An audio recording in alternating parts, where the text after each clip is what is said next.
resolution, and please remain standing for the Pledge of Allegiance, and then Mr. Crumpton will conduct the elections of new officers. Correct?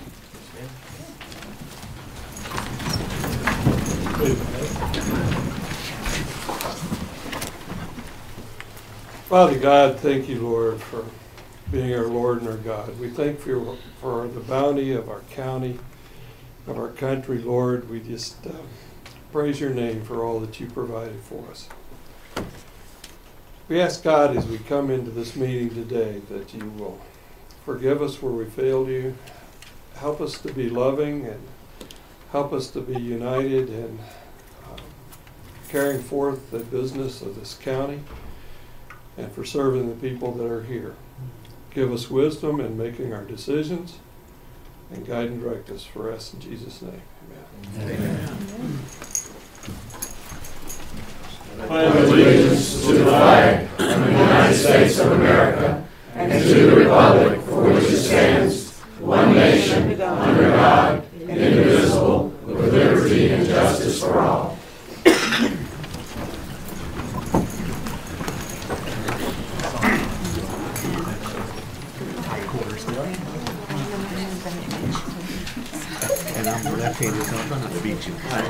Members of the board, our first item of business is the election of the chairman.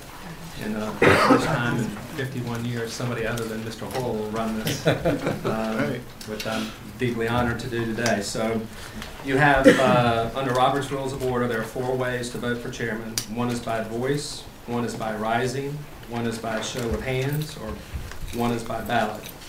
So what is the pleasure of the board? I have ballots if you want to. Mr. Manager, I would move that we vote by show of hands. Okay. I'll second it. All in favor of voting by hands? Aye. Raise your hand. Tough crowd. Nominations from the floor? I move that Commissioner Charles Parks be nominated as chairman. All right. Any other nominations? I move that nominations close. All right. We have a motion that nominations be closed. All in favor say aye. Aye. All opposed? Vote by acclamation. We will now vote for Mr. Parks by acclamation. All raise your hands, please. All right. Mr. Parks is duly elected as chairman. Congratulations, Mr. Parks.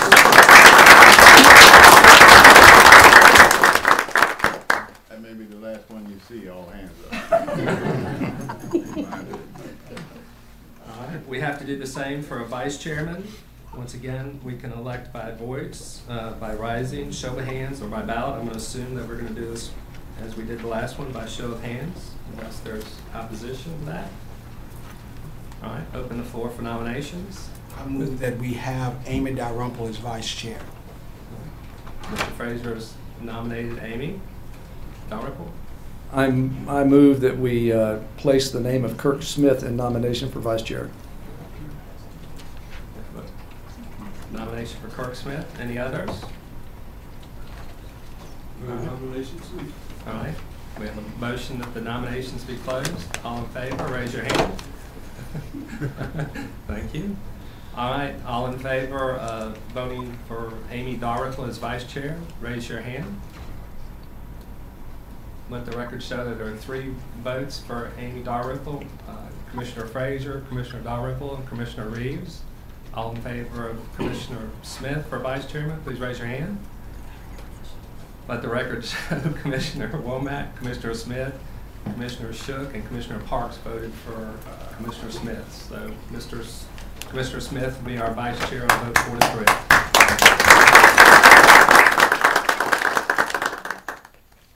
Third item of business is to schedule the meetings for the 2013 calendar of the Lee County Board of Commissioners. In your packet on page 5 is the resolution. It calls for the meetings to be the first and third Monday of each month, to be held here in the Commissioners' Room. We have put in section 3 the time of 6:00 p.m. for both meetings, and public hearings will be held at 7 if so required. So that is one of the proposals. The board is free to change those times and have discussion.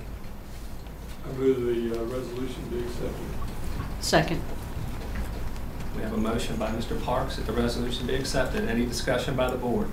Yeah, what's the reason for changing? I've seen no difference in the 6 o'clock meetings in the last 20 or 22 years for anybody. The 3 and the 6 were working fine. Preferably, I'd rather see it early morning and get it over with, but tell me about the 6 and 6. This was one of the things that came up during the campaign. There were actually, I think we've heard from both sides of the aisle. There are people that don't really care when we have our meetings, that don't pay any attention to it. There are others that are businessmen and women in the community that work for a living during the day and can't cut away to come to our meetings and participate. I think it was brought up, and I think we need to try to accommodate the citizens ahead of our personal convenience and meeting during the day. I think if we meet after hours, at least we give the opportunity to the business community to participate. And 3 and 6 didn't do that? Not the 3 o'clock meeting for sure. And we were actually meeting at 3 and 4, and we weren't meeting at 3 and 6 recently. When we did 3 and 6, we did 3 and 4. The attendance didn't change at all. I'd like to add that in lieu of the fact that Ms. Johnson with the Herald consistently puts forth the agenda coming up, that will endeavor to move more people to attend.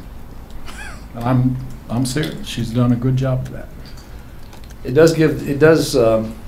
Unfortunately, it does have the downside of possibly causing the Herald to miss its deadline for reporting what happened in the day prior. But other than that, I don't know that it causes anyone else not to attend. I think it opens up the opportunity for more people to attend. Any other discussion? All right, we have a motion. All in favor, say aye. Aye. All opposed? No. Motion passes 6-1, Madam Clerk. The last item is the annual examination of official bonds. The bonding level that we're asking for approval today is the sheriff at $25,000, the register of deeds at $50,000. Every other officer of the county is required by law to give a bond for faithful performance of heroic duties, which in our case is as follows: the tax administrator at $100,000, finance officer at $100,000, and any employee that handles over $100. So we're asking for approval of these bonding limits by the board. I move to approve the bonds for the individuals listed here as presented. All right, we have a motion. Is there any discussion? Being none, all in favor say aye. Aye. All opposed?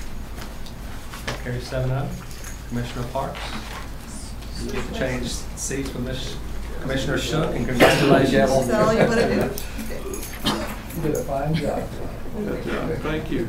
Okay, I call the meeting to the Board of Commissioners to order. Thank you, Board. This is indeed a humbling experience because Linda does such a good job. It's going to be a hard act to follow, I think, so I appreciate it. So next on our agenda is, we do have 2 additional pieces to our agenda. They were in your packet that was left there for the budget amendment and a boiler and steamer request from Chief Debbie Randall Brutler and Captain Ken Effort. So we'll put those as item K and L on our new business. Is there any other agenda items that we need to add? Which one's K? Budget.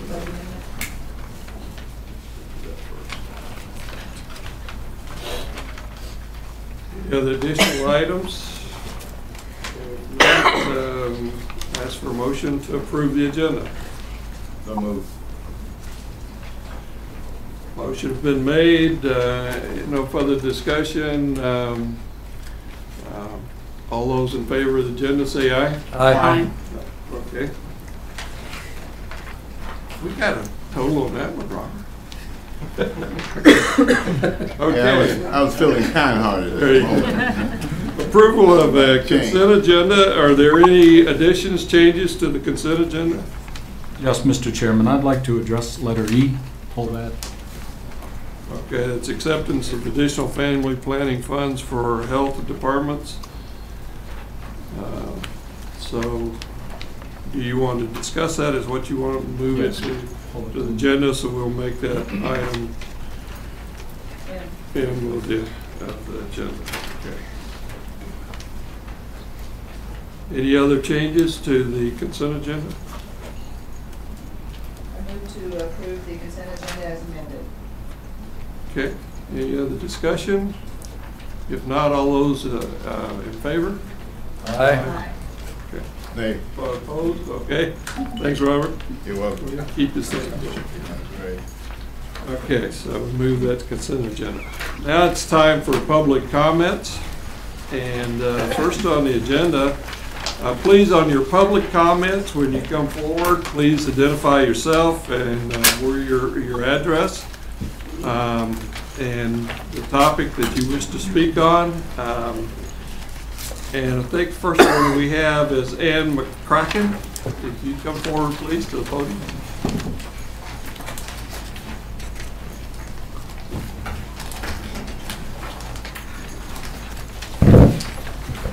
My name is Ann McCracken. My address is 520 Maplewood Drive, and I'm speaking on voter ID. It is disheartening to know that one of the items on the first agenda of the new board is to consider a resolution in support of voter ID. This resolution seems clearly an effort to discourage voting, since there's practically no evidence of voter fraud. It should not be surprising, however, since Commissioner Shook was quoted in the Sanford Herald after the recent election as saying, "I'm one of those who thinks voting is a privilege and you shouldn't be rounded up and herded like cattle to vote." This statement was very demeaning and offensive to the citizens of Lee County who had made the effort to exercise their right to vote in the 2012 national election. And an apology from Commissioner Shook would be appropriate. According to the United States Constitution, before it was amended, only white men of property could vote. Women and people of color have struggled throughout history to achieve their right to vote, and this right is not something that should be so easily dismissed as a privilege, as if one needs to earn the right to vote. Please do not support an effort by the North Carolina General Assembly to discourage citizens of North Carolina from exercising their right to vote. Thank you. Thank you, Ms. McCracken. The next is Gladys, and is that McCarley? McCauley? Okay, thank you.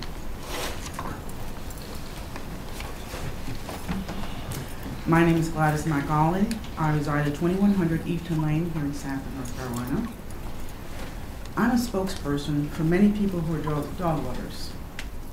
We understand that many people are very fond of their animals, and they feel as though they're members of their family and consider them very important in their households, and we understand that. But it concerns us greatly that although our nation's First Lady in many cities and many states across the country are focusing on our nation's problem of obesity, that the proposal on the table for the dog park at Kiwanis Park is to be funded by moving $20,000 from the Horton Park, which is a park for the African American community, to the dog park for the benefit and socialization of the dogs.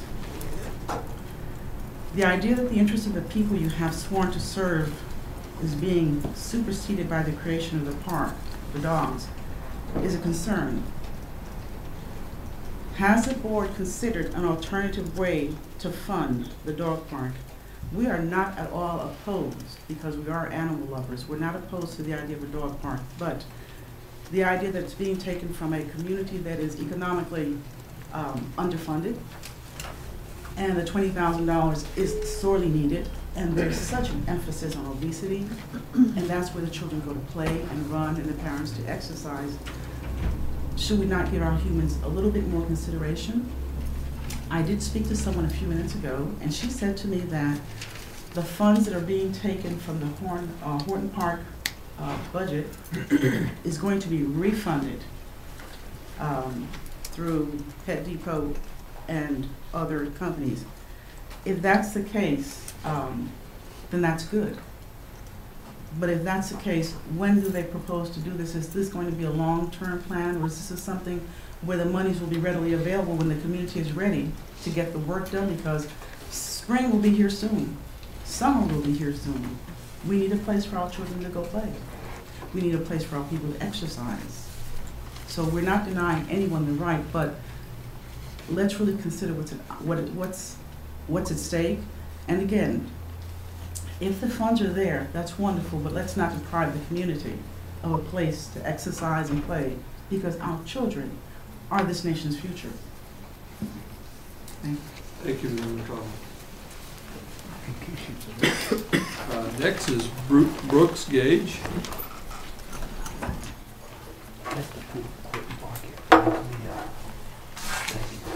Thank you. My name is Brooks Gage, 2201 Lord Ashley Drive, Sanford. I'm from the Lee County Environmental Affairs Board. I'm asking your consideration today regarding Section 5, Item F, set for discussion to dissolve the existing Lee County Environmental Affairs Board and replace with a group with the conceptual name Environmental Review Advisory Committee. We, the EAB, wish to continue to serve with goodwill and common sense, but agree and understand the need for additional specific expertise to advise the Board of Commissioners as well as the citizens of Lee County, Sanford, and Broadway. We also support the need to review and revise the mission, function, and bylaws of the EAB to more closely match the current events and prepare for the future as population growth and current events and new industries occur which impact our environment. My request is that you not rush to disband the existing EAB, but consider tabling the discussion until further study of the following. The EAB could increase its membership to include appointees in the desired disciplines. We already have some members who are experts in the environmental fields mentioned. As noted in this item, there is no budget impact, so new members could be seated without additional cost. The county, the city of Sanford, and Broadway can begin to locate people without a conflict of interest who not only have the needed skills but also the desire to serve the citizens. If you choose this approach, the existing EAB could evolve without interruption to be the advisory board you are seeking, while maintaining the membership desired by the Lee County Board of Commissioners who founded it 25 years ago. Thank you. Thank you, Ms. Gage. Okay, Donnie Olam.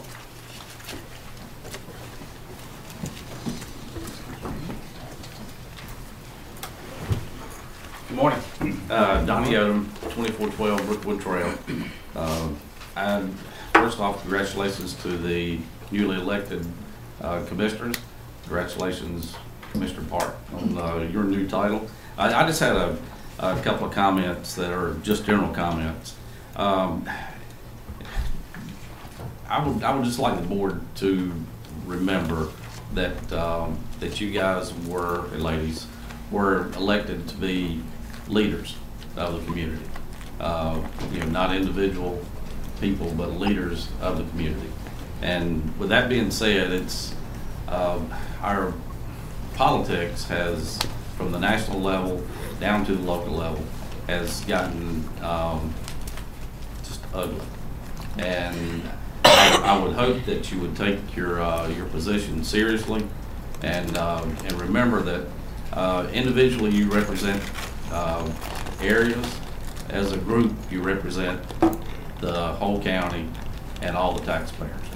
And I want you to keep that in mind when you're making your votes and having your conversation. And lastly, I would just say that, in my opinion, my way or the highway is not leadership. I would like for you guys to keep that in mind also. Thank you. Thank you, Mr. Holmes. And Ron Hewitt.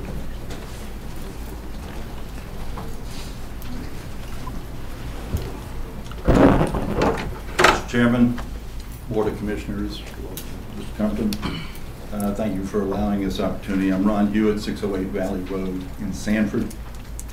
Our community has been fortunate to have the vision to build an airport. It's now the Raleigh Regional Executive Airport. We've been fortunate to have the vision to build a water system to provide our needs, not only now but in the future, unlike a lot of other communities. We've been fortunate to build a community college, probably the best in the region, if not best in the country. And now I am encouraged to hear that we're going to take a conservative approach to how we look after these resources. I'm hoping that conservative approach is watching every penny very carefully from the taxpayers that we're spending and to maintain these resources. I'm also hoping that this conservative approach is an emphasis on planning. During the campaign, I think this was a topic that went back and forth, but I think we all agreed on it throughout the county that we need to plan accordingly. There's no question that a successful person has a plan, a successful family has a plan, a successful business has a plan, and for sure a successful community has a plan. If you look at our neighbor Chatham County, they went through this process about 5 years ago and developed an economic development strategic plan. And they looked at the county's vision, they put this together and decided what they were going to do to compete in these years in the future. And I think that it's something based on the elements and the demographics, it's very easily could fit, and we can get a perspective of what we can do if we look at their plan. And I hope we look at it because instead of making ad hoc decisions regarding these resources that we have in our county and our future, that we really need to look at it in a broad scheme of things and how they relate and what our future is going to look like 5 years from now and perhaps 10 years. Today you've got some ad hoc decisions to make or some discussions going on in your agenda. Please consider the necessity, if we're going to be good stewards, if we're going to be conservative, that we decide to plan first, see how this all fits together before we make decisions that are irrevocable and are going to perhaps squander some resources and some tax dollars. From the taxpayer, I ask you to look very carefully at this for the future of our county. Thank you. Thank you, Mr. Hewitt. Bob, were you and Tom coming up together, or? Tom will speak for Tom? Okay, thank you, Tom. First, let me say congratulations to Ms. Dalrymple and Mr. Frazier and Mr. Smith, and to the rest of y'all for serving. I know it's an honor to serve, but it's also a responsibility and takes a lot of hard work, so thank you.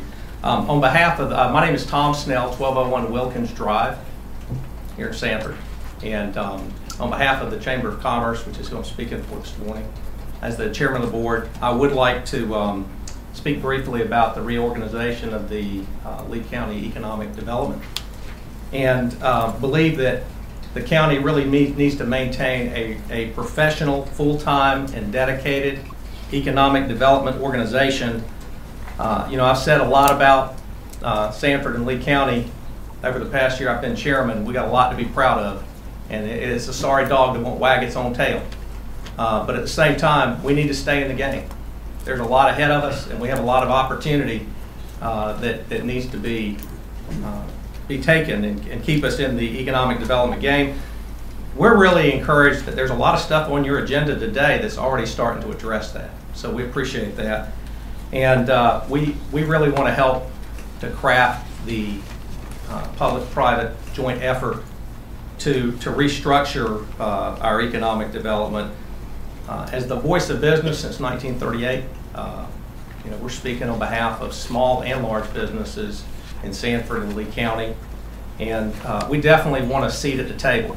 We think there's a lot of opportunity here, and we're looking forward to discussing some of our ideas about private funding for a redesigned economic development effort. So, thank you. Thank you, Mr. Snell.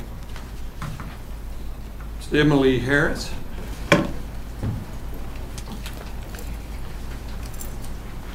Hi, good afternoon.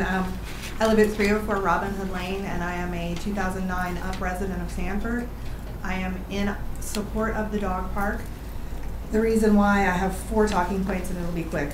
And to piggyback off of what Mr. Hewitt said, there is a long-term benefit, a long-term financial benefit actually, to a dog park that's only going to cost $20,000 for turnkey.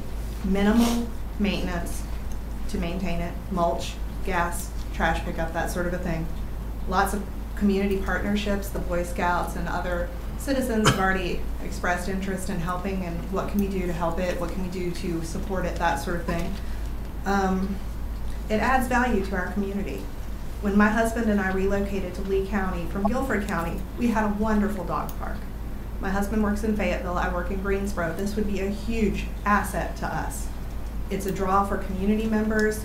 It's something people do consider when they're looking for a place to raise their family. What kind of community amenities do you have? In addition to public parks and playgrounds, a dog park is a good thing. Lots of us have pets. Lots of us don't have fenced yards or the budget to take them to doggy daycare every day, but people do it. So point 1, it's a selling point and an amenity.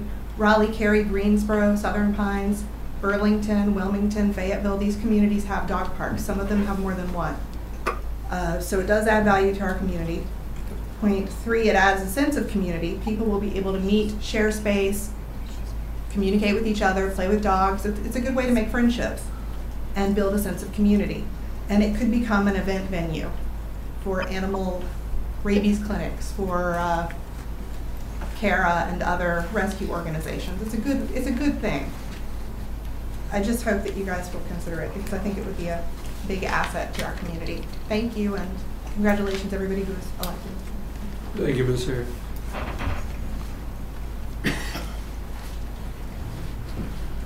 Okay, we'll proceed into new business. Presentation approval of dog park project for Kiwanis Park. Mr. John Payne.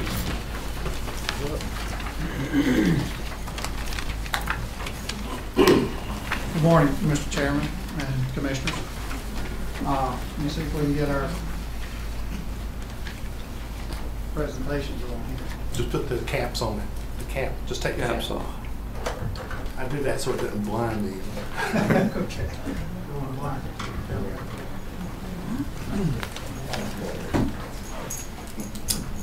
go.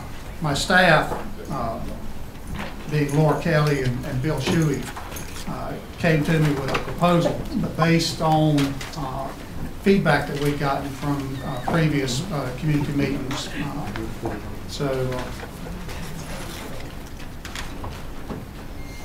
That feedback was an interest in a dog park. So I had them to do some research. They have done some research. The Humane Society says there are over 78 million owned dogs in the United States, and 39% of U.S. households own dogs.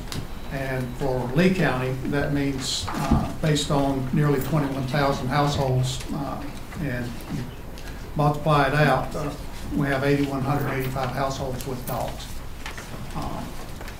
It also goes on to, on the next one, we're talking about how many dogs to each household own. 39% have one, 33% have two, and 21% have more than that. For us, that means about 19,500 dogs in the county that are owned. To kind of give you an idea of numbers, if Lee County is typical of what Humane Society's survey indicated. We put up an online survey. There were 387 of the online surveys completed, and we also provided paper surveys, in which we received 84 of those. 94% of the surveys came back positive in favor of creating an off-leash area for dogs. How was that advertised, John? How was the survey advertised? We put it in, we put it on the website and through our Parks and Recreation Advisory Board meetings.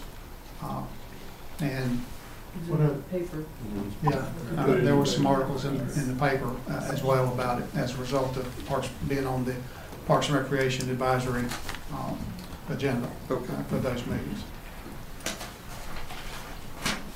Concerns that people have, 31% is safety concerns, 34% is vaccinations. No concerns was 23%.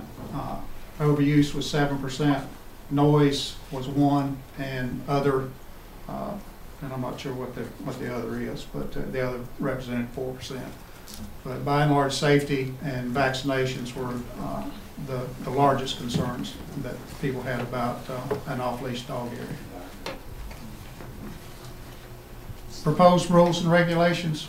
Staff visited several other locales that have dog parks, interviewed a number of park users as well as maintenance staff at facilities.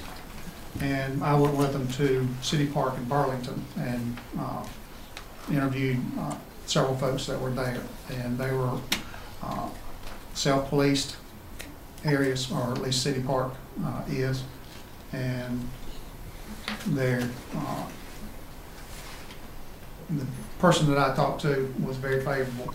Had a fairly lengthy conversation with a lady up there about when she came and that sort of thing. And there were probably about 8 dogs out there at the time when we visited, coming and going. So, why did you select Burlington? Burlington for my visit. Staff also visited sites in Asheville and Wilmington. Good God.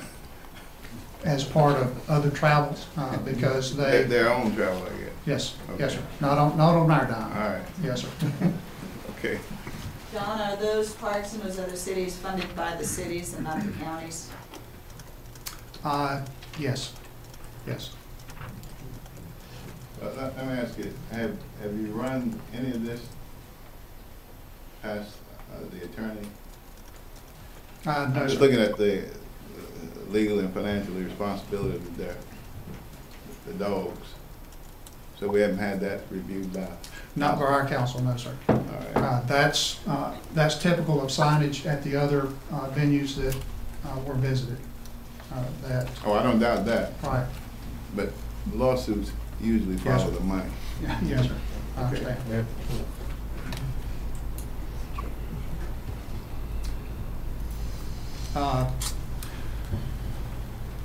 There'll be signage there that designated that it is an off-leash dog area and restrict children under the age of 12 are prohibited. Dogs must wear their ID tags, and that's per North Carolina general statutes, and must wear their rabies tags at all times. Aggressive dogs should be muzzled or removed. Again, we're talking about a self-policing area. In my conversations with the folks that I spoke with in Burlington, they had no confrontations. So, and some other research that staff did, there were very few, just an occasional incident. And I don't know if your dog's involved in that, but you know, then that's a little more important to you.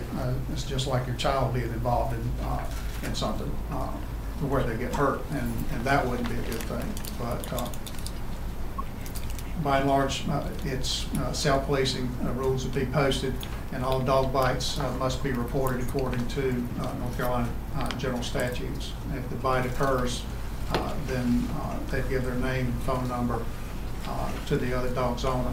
And for non-emergency assistance, they call the sheriff's office with animal control. Let me add, and let me say a couple of things in advance. One, I'm not in opposition. I have some questions, but I'm not in opposition. Okay. But let me ask you, for example, how about, isn't there a dangerous dog law or something, like pit bulls or mastiff or? The The research that we didn't want to get into a situation where we prohibited breeds. Well, that's what I'm trying to Yes, sir. understand. Yes, sir. Yes, sir. It's more in terms of aggressive behavior than Right. it is according to breeds, specific breeds. Okay. And I know pit bulls is usually picked on. Yes, sir. The second part of it is, in terms of their shots and all, is that a prerequisite to bring it to the park, or that's just bring the dog? Right now, we'll move to the, well, I'll go back to this one. Right now, our plans are that anyone who uses the dog park would come by Parks and Recreation to register their dogs so that they would be familiar with it. Again, it's self-policing. We're not going to be able to staff this facility. We're not going to be You're right able about to. that. We're not going to be able to go in and put in a $25,000 electronic gate where you issue a swipe card, as in the case of Carious Dog Park. You know, that's you know, we can build our entire park with what they spent just on their access gate. What is your definition of aggressive? I mean, the reason I'm asking that, when I get close to a dog, I'm frightened. Many people are. And so what is aggressive? I mean, Aggressive would be dogs that would not back down from voice commands, that are continually. My son has a mixed Blue Heeler Australian Shepherd. He's not aggressive. He won't bite you, but he is aggressive for play. And he's a fairly big dog. He's over 60 pounds. He comes up and will knock me down for the tennis ball, right? He wants to play. But as far as aggressive, dogs sense folks that have a concern or have a fear of them. I'm not completely comfortable with larger breed dogs when I'm walking in the park and I see them. And we have lots of them to come in the park that are on leash right now. They walk the trails out at San Lee. We have a couple of Doberman that are out there, and they're fairly large, and they can make you a little uncomfortable, really. But there again, aggressive is in you know, what my interpretation is, or what your interpretation is, or anyone else's interpretation. If that dog's aggressive, and they might say something to them, well, maybe you need to remove them for a little while or something from the area.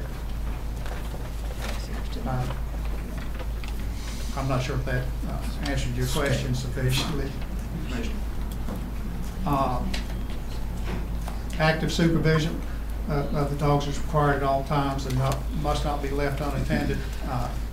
There will be no toys, food, drinks, glass containers, or dog treats in dog areas, because that's an issue.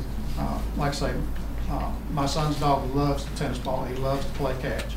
But in that situation, he's pretty possessive about his tennis ball too.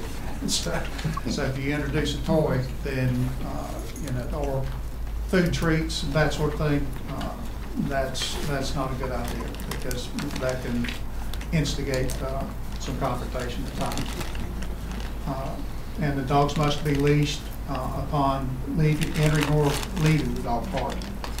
As we'll see in a few moments, we'll have an area there. Some call it a bullpen, some call it an airlock, where they enter the facility on the leash and they close the gate behind them, and then we'll have separate areas for larger and smaller dogs. But no animals other than dogs will be permitted in the fenced areas, no prong pinch, spike, choke collars, and again, owners are responsible for any injuries caused with their dogs. On the survey, we asked where people would prefer a dog park to be located. Kiwanis was 53%, Sloan was 4%.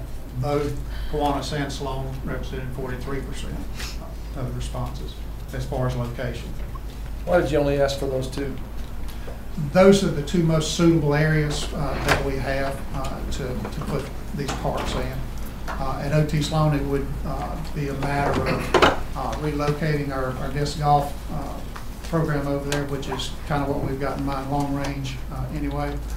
And one of the parks, the new park in Garner, is next to the Caterpillar plant up there. They've got about 3.5 acres that's between their parking lot and the Caterpillar plant, and so they use that area to kind of set the dogs apart so that we wouldn't get too much folks that might be a little uneasy around dogs. There wouldn't be that much interaction. So you were actually only looking at ones that would easily adapt to be used as Yes, dog sir. parks, as opposed to perhaps ones that would require some development work. Yes, sir. That could be more readily accessible and available at any of a number of places. All right. Or better suited. Yes. John, were all your responses from people that live within the city limits? Did you get any from people in the unincorporated areas of the county? They came from, We only asked them to identify if they were Canton residents. yeah, we didn't ask for an address. It might have been helpful, because that's why a lot of us moved to the unincorporated areas. We have larger yards. So, right, so you can have room, yes, ma'am. I do know, I ran some numbers, if we're looking at households within the city, we would be looking at about 5,887 city pets using the same formulas that we used before, with the number of households times ownership percentage and those things. Let me just stop and ask County Manager and perhaps Attorney a question here.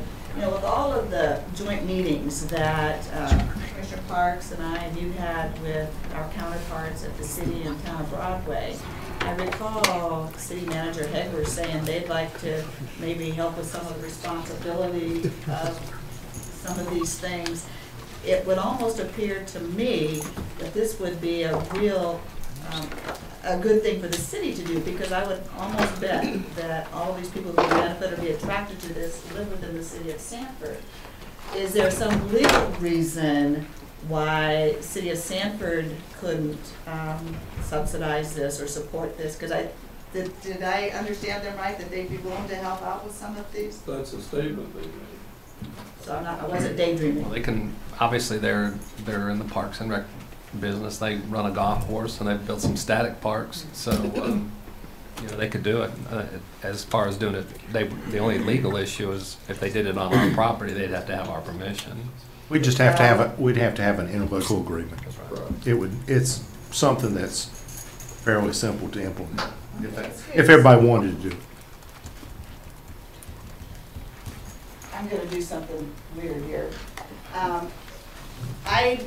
I don't see this being something that the county can do, especially since we've got Horton Park. I think we've got, since the county does have the responsibility for maintaining all the parks, I really think this is a city issue, and I would like to pursue that rather than having us sit here and do this, because Horton Park, I think, takes focus. Does anybody else?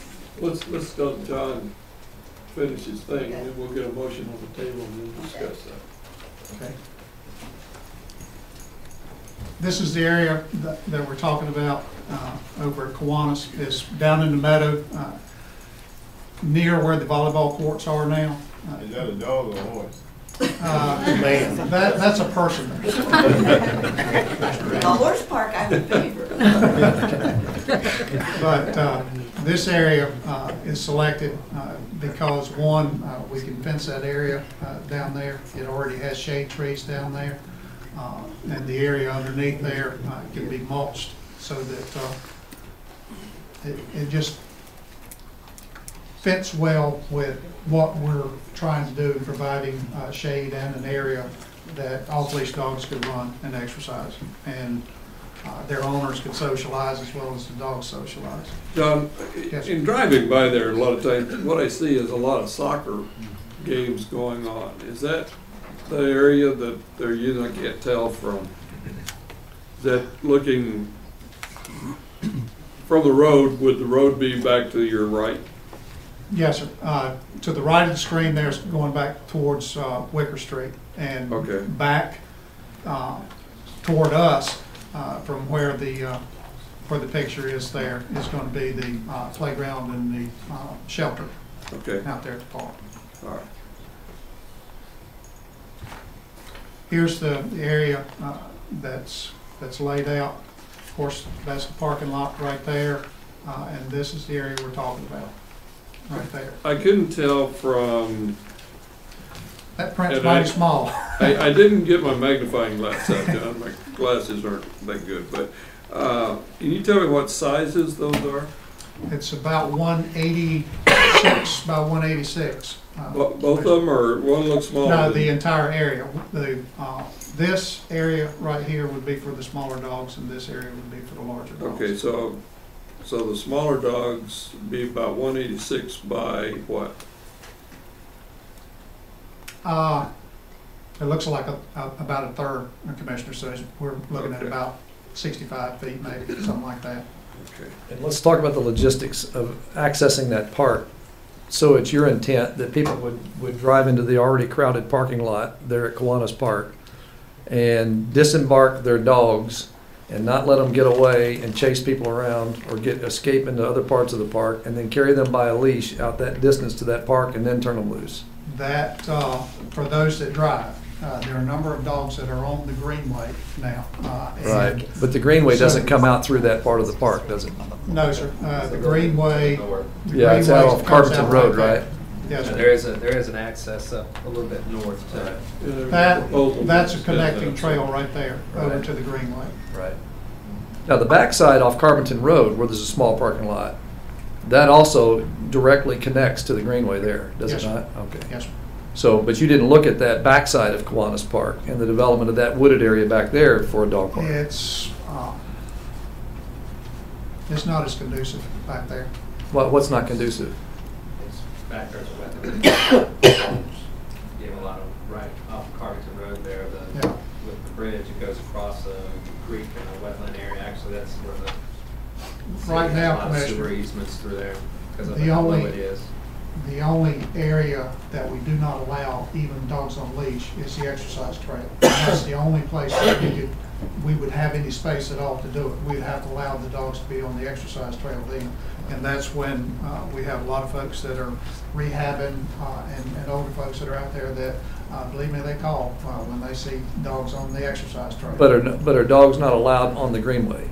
They are allowed on the Greenway. And the yes. Greenway Trail comes right into the back entrance off Carpenton Road, does it not? Yes, Right. there's actually two connections. This connection, well, did my battery die? Okay,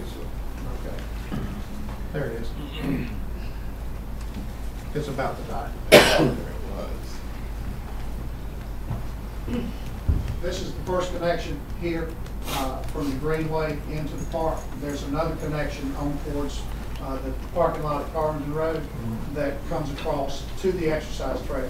Right. And that is, as you go across this trail onto the exercise trail, when you go from the parking lot going onto the exercise trail, as you cross over that bridge, we have signage there, no pets, no soccer, and no bicycles and that sort of thing.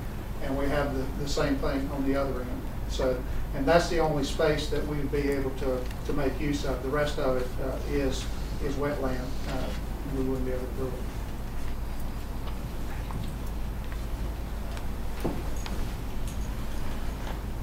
Okay, any other questions for John? John, I've got a question. Have you finished? Yeah, I think so. All right. How was the Horton community surveyed? You know, it states in here, you know, that you didn't get a lot of feedback from the Horton community, but speaking to Ms. McCauley's concerns, that's a concern of mine as well. Yeah, and mine, okay?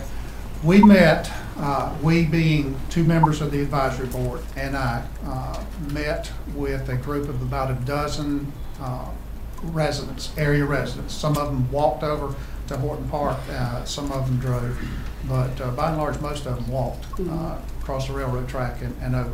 There were about a dozen of them over there. We met with them, and this was back in July of 2011 that we met with them, okay? We kicked around an idea that we would put in a splash pad over there. But we never got a lot of responses except from that group that we made a direct contact with. And we had some paper surveys, which we got about 50 responses back from that.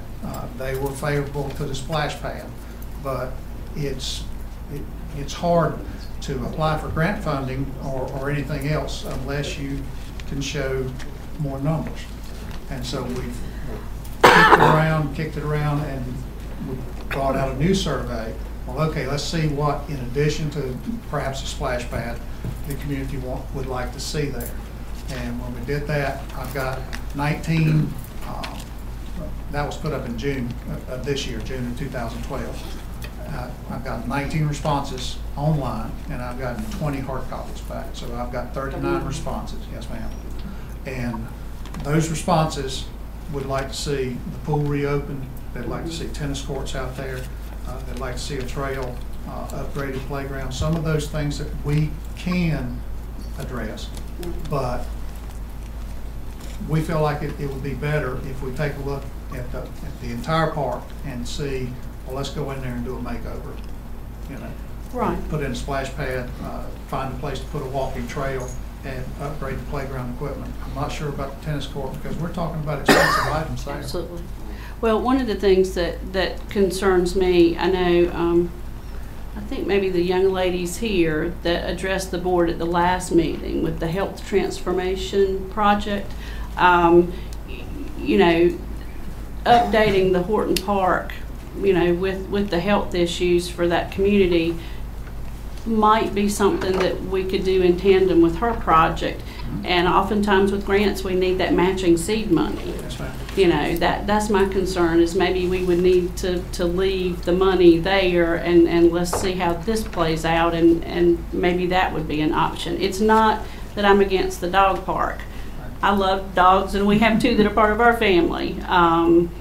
But I do have an issue with putting the animals before the kids, and particularly now that we have something new in the community that we may be able to work with to help the Horton Park go further. Commissioner Reeves, thank you. John, I'm sorry, you did have a couple more slides there. I got lost in the packages. Okay. Generally, talking about signage now, that regarding the rules, the park rules for one. At Kiwanis, we have areas, we have a map out there that shows where certain things are available. In particular, we do like to keep dogs and soccer and bicycles off of the exercise trail, if at all possible, because that's where most of our complaints come from, is the exercise trail. And general statutes regarding rabies tags and dog bites. We'd have directional signs, and then an educational bulletin board, a kiosk there to educate the owners. We would be seeking a written agreement from a support group, dog owners, to come out and have regular work days. We have had a number of projects. We had a Cub Scout project once that is a great project, put in a butterfly garden. The only thing is the ongoing maintenance of the butterfly garden. You know, it was a great project, but there was no carry through there to maintain it going forward. And Mr. Spivey's crew is pretty much maxed out with the amount of things that they can care for. Again, it'd be self-policing and volunteer maintenance, and establish a cleaning and maintenance schedule. So that's it. Thank you, John. Any other question for John? I've got a couple of things. One, I'll be the first to admit I somehow missed all this going on about the dog park. That may be my fault. I had heard about it in past meetings. Nor have I heard about the survey that you did on Horton Park. But I can tell you one thing that I'm certain of, and that is that I know I've talked with the manager a couple of times at very least, and maybe managers before him, about the appearance, the overall appearance. Yes, sir. And if you have $20,000 sitting there, whether you buy equipment or not, beautification is a real part of the parks. And if you take a look at that area, if you take a look at the parking area, I've even called, I guess may have been last year, this year, I don't remember everything, but I know I talked to this man about mud holes up on the thing. You know, it bothers me that we would consider moving that money without any prior discussion with this board. If that money was available, I'm sure there are many things that we have not addressed that ought to have been addressed for $20,000. Doesn't sound like a whole lot of money until it comes out of your pocket. Then it becomes real. But my point here, and I'm not beating up on you, I'm simply saying, let's be realistic. I wanted you to go back to that slide with a man I thought was a dog or a horse, was that beautiful green grass. We have that on the field. And the reason we have it on the field because probably the best athletic field in the county, bar none. So that's why it gets the activity that it gets. That's why there's a mixed crowd over there, because of that field and its condition. But around the base, around the front, I haven't seen grass grown or tried to be grown over there in years. Except for the wild grass that comes up, they turn into weeds. I look at the tree line back there that we asked I think we were hiring, I think Mr. Spivey had some, what do you call the people at the, on 7th Street there? Inmate labor. And, yeah, advancements in it, and clean some of that up one time. You know, to me, I thought that would become a routine, a regular part of maintenance and preventive maintenance. So, you have to understand where I'm coming from. I'm sitting here talking about Lee County, that most county folks take care of their own dogs, ride them in the car, bring them uptown, do whatever they need to do with it. And I don't disagree with Commissioner Shook. The city should have some interest in setting this up. And I'm not opposed to it. I'm simply opposed to the idea that you would take $20,000 out of Horton Park funding. Had I known it during the budget time, you wouldn't have gotten a chance to take that. You know what I mean? I'll guarantee you in this budget time, if I'm around, you won't get that opportunity. But this is something that I think, we're not out of the woods yet. We still got a lot of economic problems and things we've got to face. We've still got, one of the items here today is the Civic Center, which needs monies to do some preventive maintenance. I'm not at all comfortable with the idea that we'll spend $20,000 on the dog park at this point in time. Thank you, Mr. Mr. Payne, just to add to that, and I know Mr. Reeves doesn't read the paper, but this was in Tuesday's headline. It was Tuesday's headline, front page. Yeah, I saw that. I like to have things before. We've been talking about it for some time. I should have known then. I'm sorry. You just got here. Just for your information, when I saw that $20,000 was going to move from one park to the other, my antenna went up. So I took it upon myself to go out to Horton Park and look at it. Yes, sir. You have 3 swings, not 3 swing sets, but 3 swings. 1 slide, a little bitty monkey bar, and that's it. Yes, sir. You have a pool that's closed. Yes, sir. There right now is a health hazard because it's got water in it, and mosquitoes love to live there, and mosquitoes don't carry good things. The baseball field, I know my sons have played there. The basketball court's functional. But I took it upon myself and knocked on doors on Washington Street. I knocked on 4 doors, talked to 5 adults and 1 teenager. They gave me a list of things. First question was, did you see a survey? None of them saw a survey.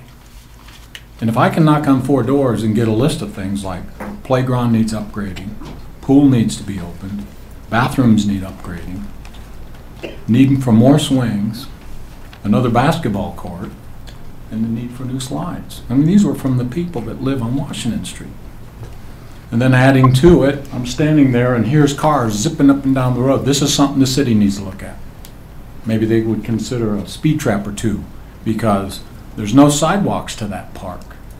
And we're in the big push to get kids exercising and walking. But I don't want my kids walking down a road that has no sidewalk and people speeding up and down that road. So you know, dogs, we have them too, but we live out in the county. And I'm just, got a lot of work to do there. Horton Park needs that money. You know, I can appreciate your support in this endeavor, but let me say a couple things. One is Washington Avenue, my street. Okay, I'm sorry. Number two, keenly aware of the number of swings and all that. That's not the point here for me today. The point here is diverting money, period. And as for the activities at the park, I think in the past we've done surveys to see how much activity goes on over there during the day. And you know, you don't need to spend money unnecessarily. If people are not going to use certain things on a regular basis, then it sort of gives you an idea that maybe this is not what you want. The public needs to speak up if that's what they want. They need to support it if that's what they want. I'm all for that. But the fact that we use it as regular as we do for the ball field should, in and of itself, cause us to take a look at how it appears to people who come in and out of Lee County to that park for those activities and the conditions that grounds are in. That's a serious matter. Mr. Chairman, you know, we could go on quite a while today on this particular issue. I think there's a consensus. I sense a consensus here that we are at a point to deny this request at this point and to revisit our overall park strategy at a better location, perhaps exploring with the city the possibility of a city-sponsored dog park. I think there's sufficient evidence here that we're not ready to do that, and I would move to deny the request. Okay. I second the motion. Any further discussion? Okay, all those in favor of denying the motion, say aye. Aye. All those opposed? Looks like we have a consensus, John. I would suggest that what we might want to do is contact the city. I think part of most of the consensus, or a lot of the consensus, is that we don't want to move the money from Horton Park. But we might want to take a look at this next budget cycle, contact the city, and see if we can get some support there. Have you been? No, sir. Had any discussion with them? Not about the dog park, no, sir. We've been in contact with the city on some other projects. Thank you, John. Okay, next agenda item is, I believe, the State of County Health Report. Terrell Jones, or Brenda? Sandra Board, yeah. Sandra, were you going to come up and do that one? I'm going to ask Sandra to do the presentation. Okay, very good. Don't go too far, Tim.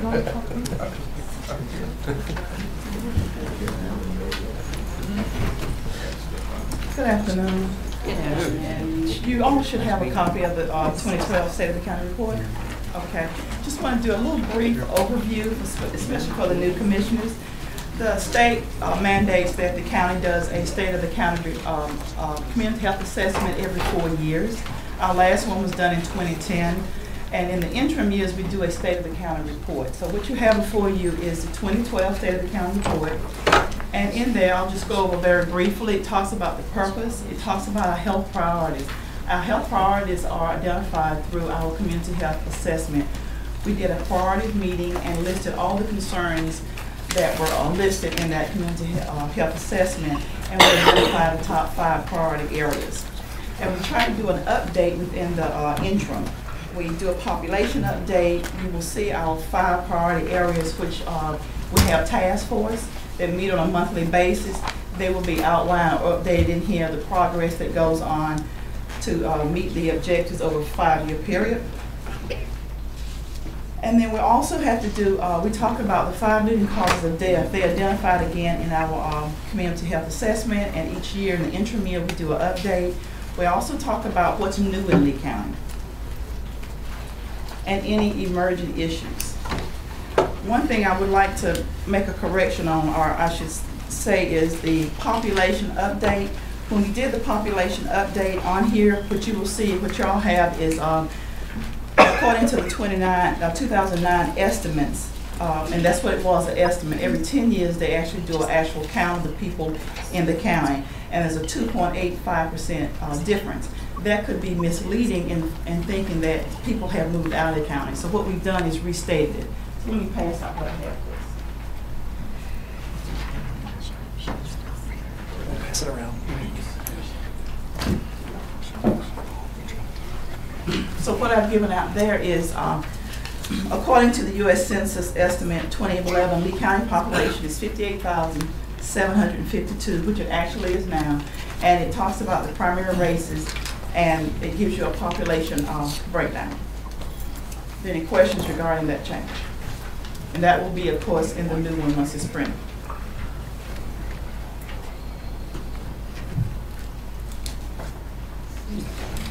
Under population update. Oh, I'm looking at the table. Okay, just above the table. Okay. It's stated more clearly. Okay. Again, this is just sort of an update of what we do within the community. Let me give you a little bit of background about Lee Community Action Network.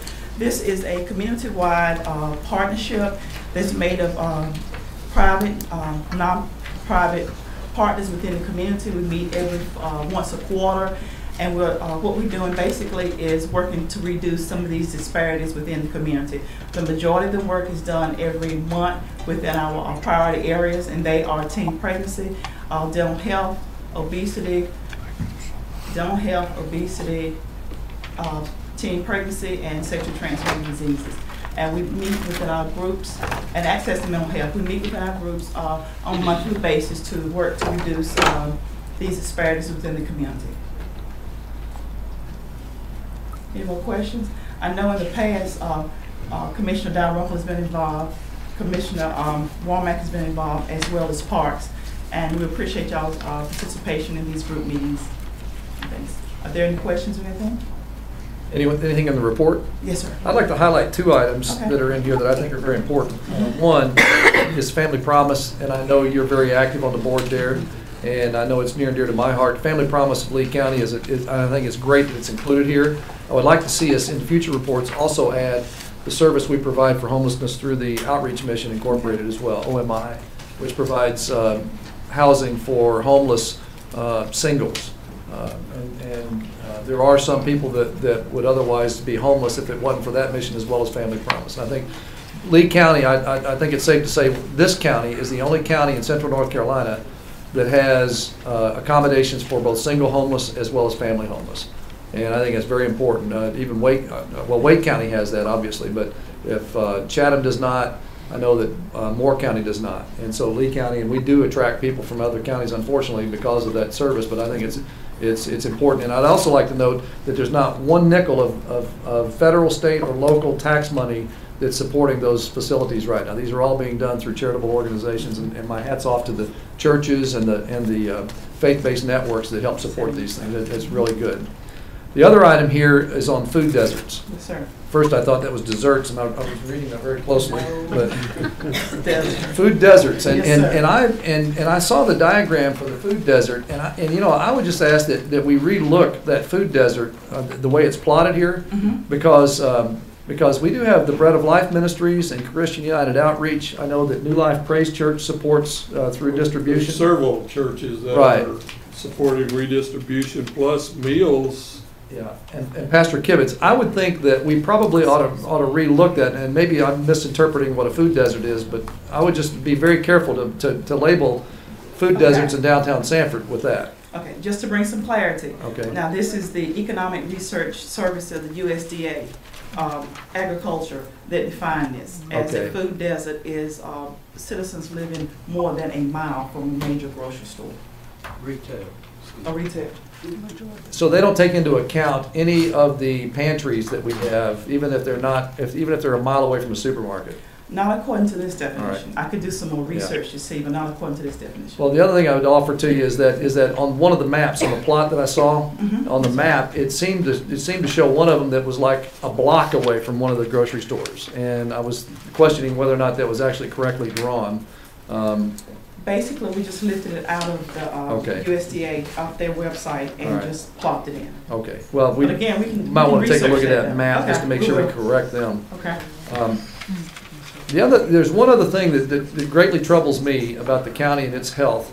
You know, we're obviously we have a chronic obesity problem, and the whole state has it. This county has it as well.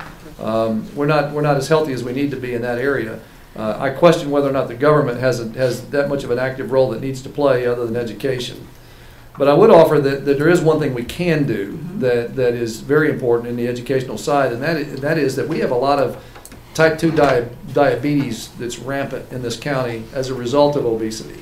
Or I think there's a correlation or a relationship between there. And I know that at the food pantries and these food distributions, if you look at what's being distributed, it's horrible in terms of supporting diabetic diets and chronically obese people. And yet the very folks that we're trying to help, we're hurting on their health side.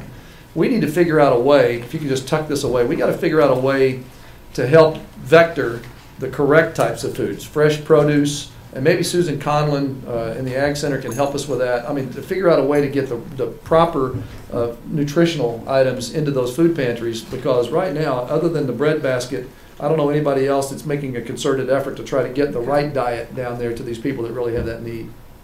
Okay. That's just something we can look at longer term, I think, but it is important. Thanks. And you mentioned that. We'll definitely take a look at that. And then you want questions, comments? Ma'am, just a comment on page 4. Yes, sir. You make reference to the Lee County Sheriff's Department and the Lee County Police Department. Yes, sir. Probably want to fix that. I know some people want a Metro Police Force, but we haven't gotten there yet. Oh, okay. Will do. Thank you. And once you all have approved this today, we will get it printed and you will all get copies, and Gaynell will have an extra copy in her office, and as well as it will be on the county website. Any more questions or comments?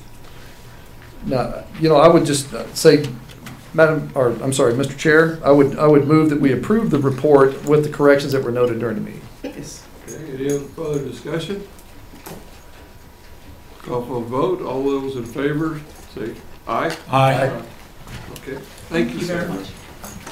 I'm going to take a privilege here. Our sheriffs have been standing back there. Deputy's been standing back there for a while. I'm going to move our new item L up to address first on the boilers and steamers. Randall, see you? I've got Mr. Everett. Oh, okay. There we go. That's many names on here. I figure out who was going to talk here. Okay. Good afternoon. Mr. Chairman, Board of Commissioners, we have a little issue with our kitchen equipment. And what it is we have an old boiler system that you say provide the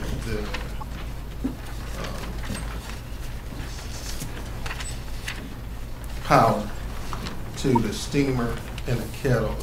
The kettle is original to the building, which that would be close to 20 years old now. The steamer is roughly about 7 years old. Both pieces of equipment we've been having a lot of issues with. A lot of maintenance has went into trying to repair and restore and fix that equipment. Recently we had an issue where we had to spend almost $3,000 to get the boiler service. We learned during that repair that the bolts were rusted there's a crack in the kettle, and it's a safety issue. I did take the liberty of getting some estimates for equipment. We have a contract with Airmark, and they provide maintenance services to us in the jail on a quarterly basis. So during that time, the gentleman, Mark Hale, who worked for Airmark at that time, got me several quotes for equipment and gave me some recommendations as to the type of equipment that we may need to replace the items. The current steamer and kettle operates on the same system, which is that one boiler pushes the heat source to drive both systems. So if one goes down, the other one is down as well. The new concept is to split them up, get two different pieces of equipment that are driven by their own power source. That way, in the event that one system is down, the other is still functional. We currently supply, on average, about 350 meals a day. We supply meals to the inmates as well as a lunch meal to the enrichment center. So these are two primary pieces of cooking equipment that we use for our kitchen to supply these meals. So today we're asking that you approve the equipment or approve the funds so that we may be able to purchase the equipment necessary to buy these items. This is something that was not foreseen.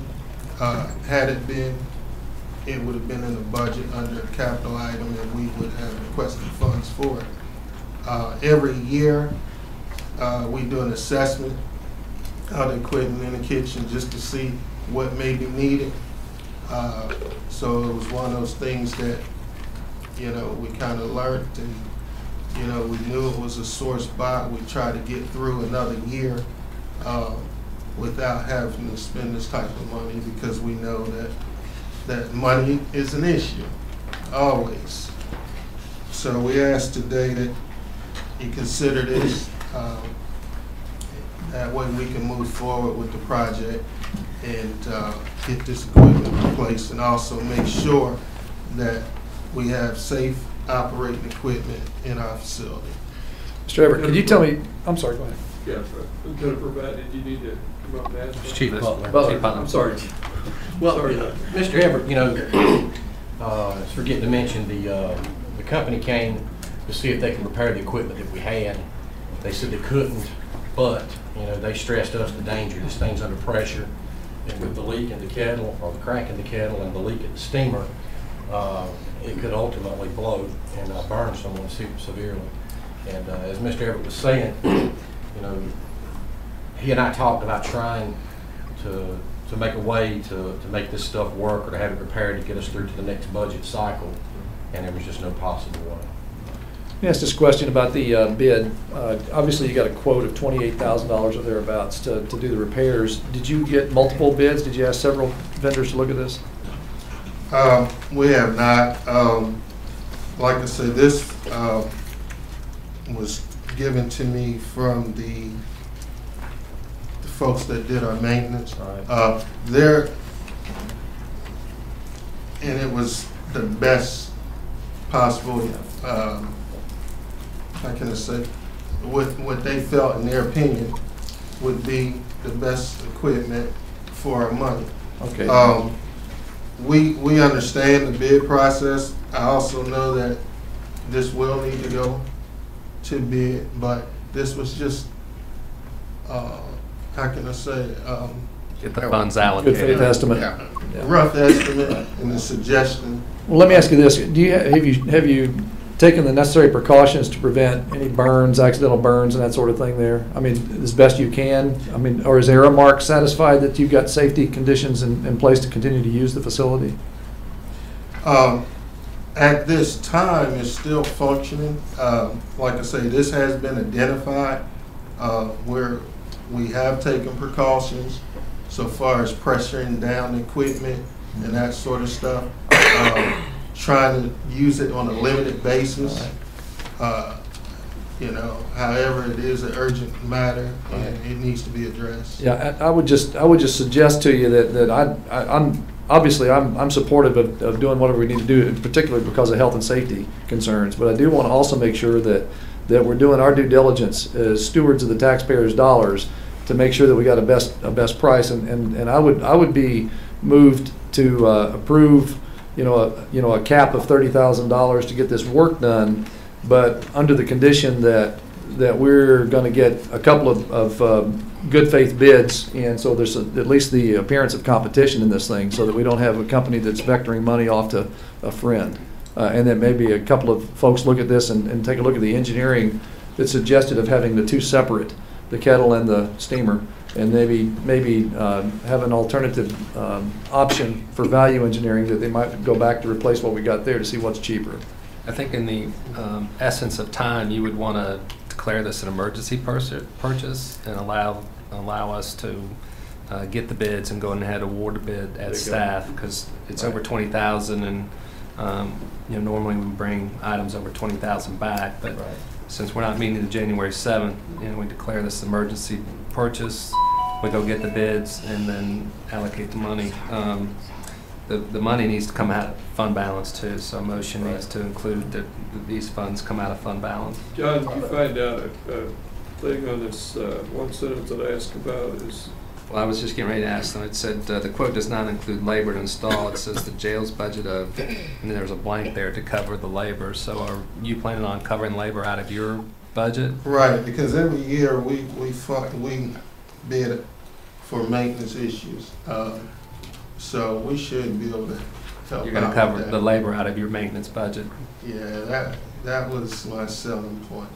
You're bringing something to the table. Mr. Chairman, I move to approve an emergency purchase with a cap of $30,000 without coming back to this board. That we also empower the county manager and the finance officer to take the appropriate funds out of fund balance. Any further questions or discussion? I have, not to create any hardship, Captain Everett, but when I was going through this this morning, the work order here was November the 8th.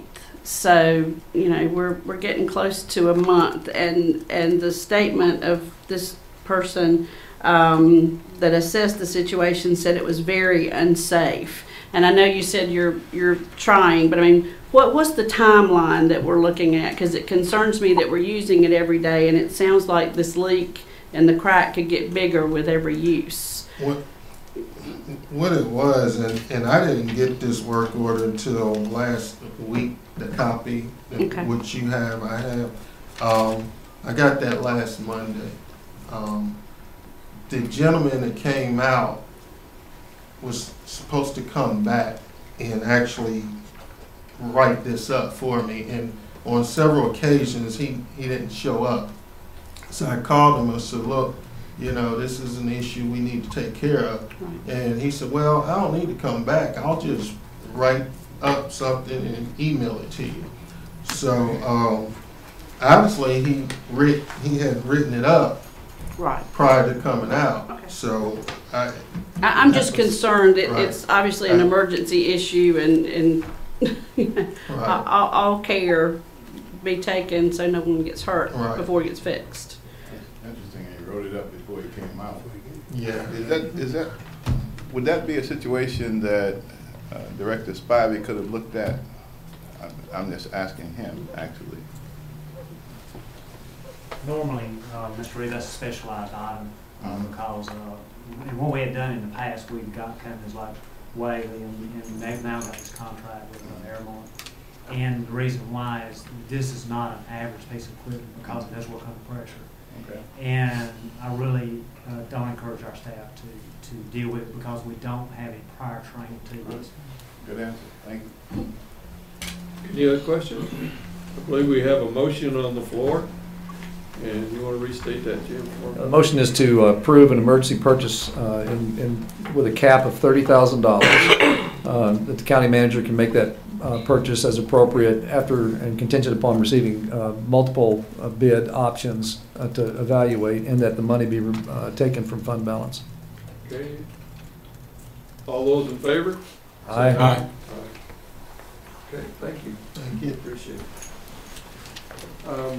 Also, we're going to move budget amendment up. Lisa, you ready for this industrial park? Actually, this is really my budget amendments. Okay. Sit down. As we're working through the industrial park paving project, we are encountering permanent easements that need to be acquired.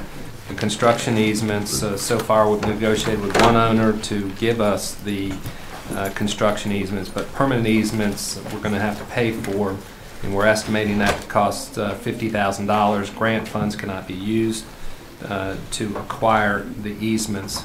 So we are recommending that we pull funds from our capital project fund at Sand Lee Dam. That project has been completed, so these funds are left over from that project, and $4,677 from the general fund to make $50,000 so we can get this project moving.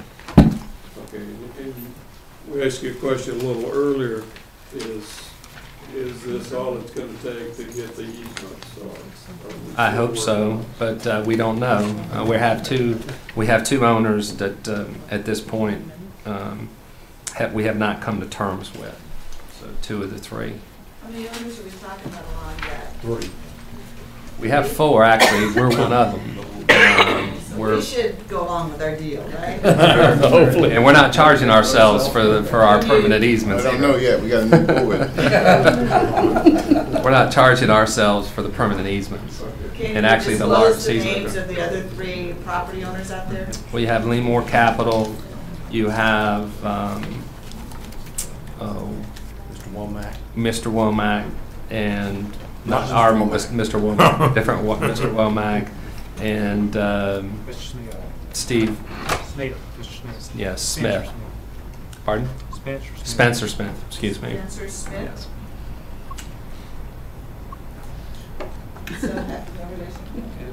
So have they all been contacted? And Yes, ma'am. a couple of them are just pulling out for. There are some issues with their easements. Yes, ma'am. And It's still in discussion. it is, yes, and it really has to do more with the history of the road. And as you know, the history of this road is not clean, and we're trying to correct issues that were caused along the way. Okay. Do I have a motion? Let's see, let me review this. We're taking the dam project money leftovers, Yes, that zeroes out that fund. and so we're transferring my $4,700 from general fund to do this Yes, ma'am. for one of the 3. Actually, I'm estimating the permanent easements for the entire track of the road, and so the permanent easements on the Leemore Oil, $16,000 of the $50,000 will go to Leemore Capital, and we can begin that phase of that project as soon as we sign those easements. That phase would be 1/3 of the total project, or? Actually, it's about maybe a quarter, and the largest piece is Mr. Womack's piece. So we still have to negotiate that. So you're looking for a motion? Yes. Who's the brave one? Move to approve. Okay, any further discussion? Okay, call for a vote, and all those in favor say aye. Aye. Okay. Okay, one more and then we'll Thank get you. back on track. If I'd known that was gonna be you, John, I appreciate let's go to Lee County Solid Waste Management Plan update. That's tonight's. Oh, that's here, I'm sorry. Sheriff, there's some sheriff stuff on D still. What's that? On item D. With the SROs. Since the sheriff's department's still here. Okay.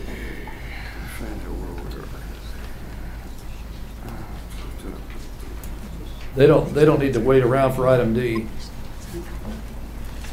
Okay, so. That's it for what are we staff. talking about? This is the transferring the school resource officers to the sheriff's okay. department. So that is D. Yeah. Okay, let's go to item D then. Okay. It's page 57. Yep. Okay, this item I asked to add to the agenda this time around, and there are really there's two thrusts to this item. One, that we have not only a competent but an exemplary law enforcement agency in the county that has the capacity to do all forms of policing, and that's trained and ready to do whatever we ask of it as a board. And then secondly, we have a public school system that has as its primary mission in life to educate our children. And I see, and doing some research, I see that we're one of very few number of counties in the state that don't ask our local law enforcement to do the school resource officer function, which is an essential function, important function, but that we have a special policing unit that does that. And in researching this, it occurred to me that we have a competent police force, a competent law enforcement agency to do that work, to sanction that work and to oversee it, and to do it with economy of scale, and to do it where it's responsive back to this board. And it was my thought that we should transfer that function. And in private conversation with the sheriff, he is willing to take on that task and function if we ask him to do that. Has the capacity and actually has his personal expertise and his training as a school resource officer himself. It seems to me to make a lot of sense that he can do the firearm training and the use of force training, keep a competent force and keep them under watchful eye and get economy of scale, as well as taking away that responsibility and that burden from the schools to have to provide that policing function. It just seems to me to make a lot of sense and an efficiency measure to transfer that function to the sheriff. And that's why I made this resolution.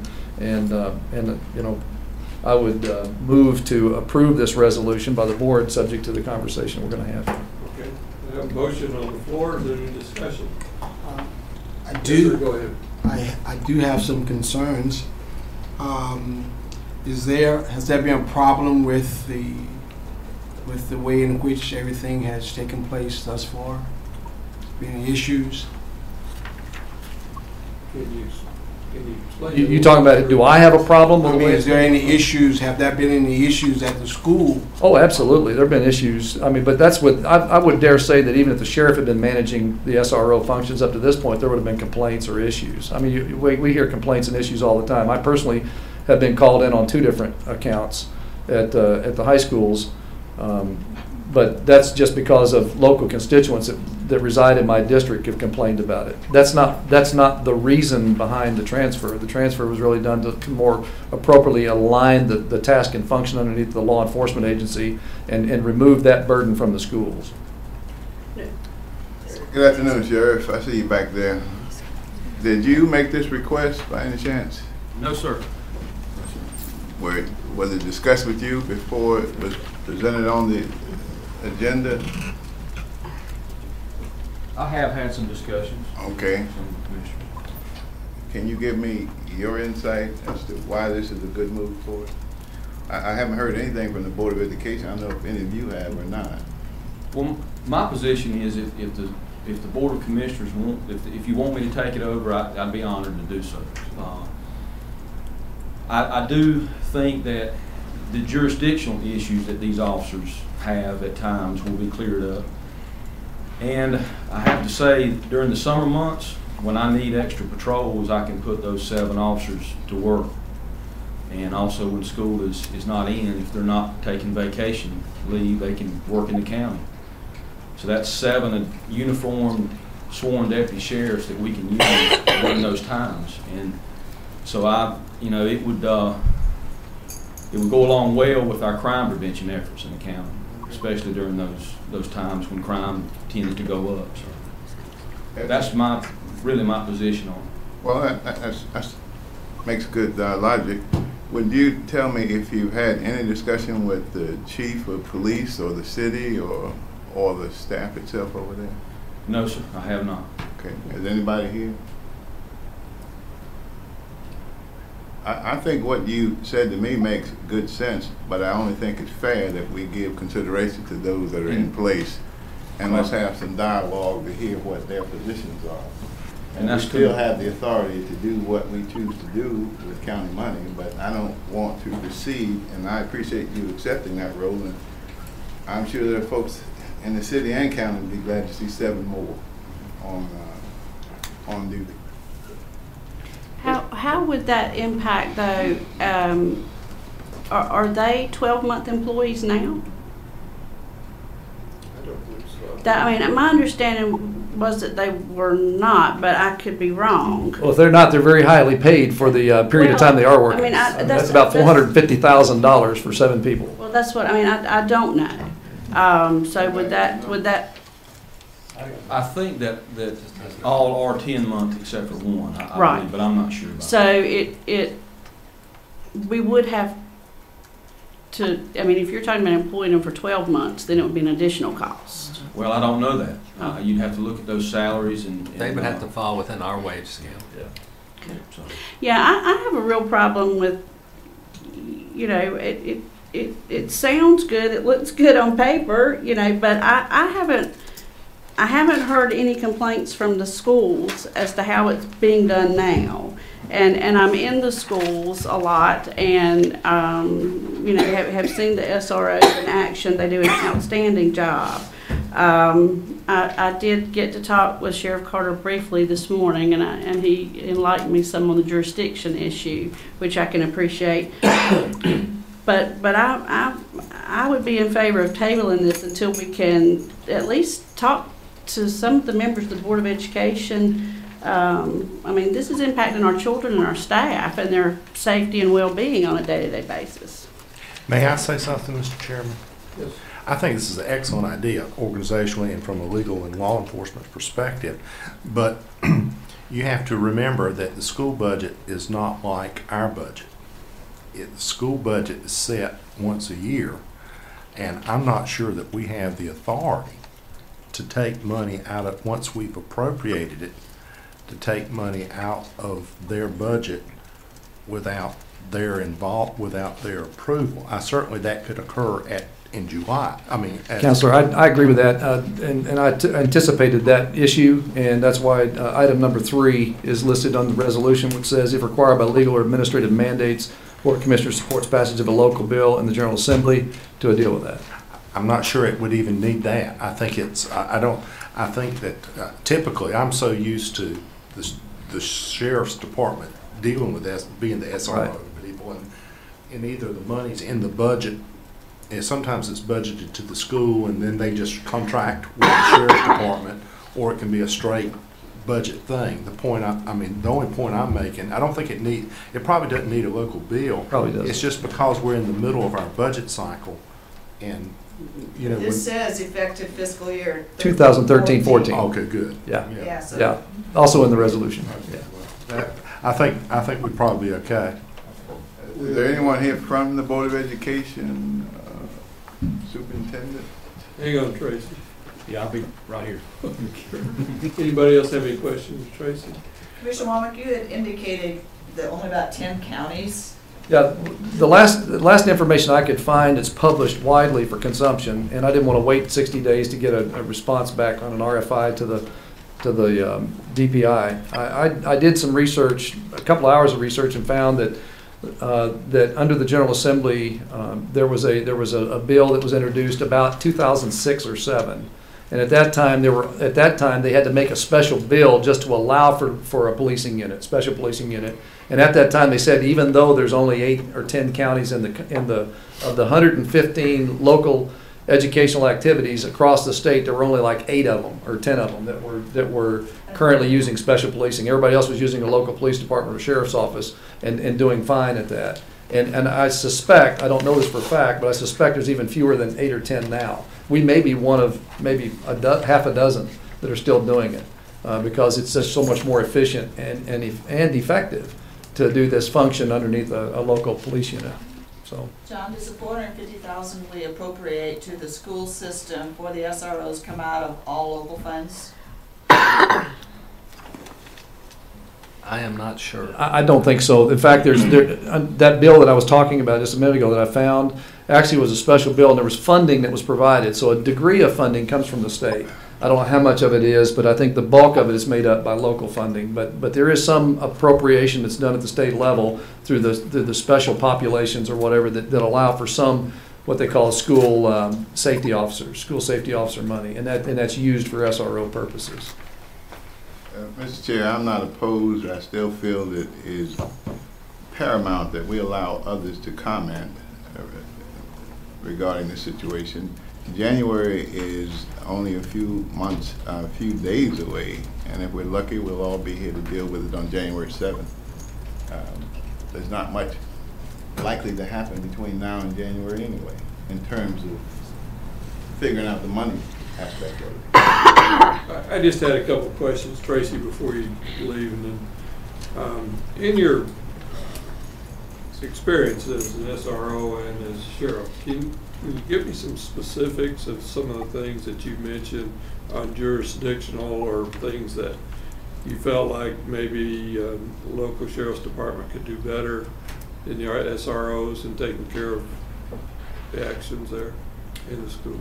Well, about the jurisdiction, and it doesn't happen often, but there are times when an SRO does need jurisdiction outside the schools, across the street, at a bus stop, on a bus, which currently they don't have. And I'm not saying do away with the program just because of that, but you asked me what would be some benefits of it, and you know, but that's an issue there. Okay, what about jurisdictionally inside the school? Jurisdictionally in the schools, currently the special police have full police jurisdiction on the real property of the schools. Okay. So that's not an issue. Let me ask the manager. So those employees would move from whose payroll to the county's payroll? They would be from the school board's payroll to our payroll. Okay. All right. And their benefits and all? Yes. I definitely think that January is not too soon to try and deal with this issue. There are folks that have already made their plans based on where they are today.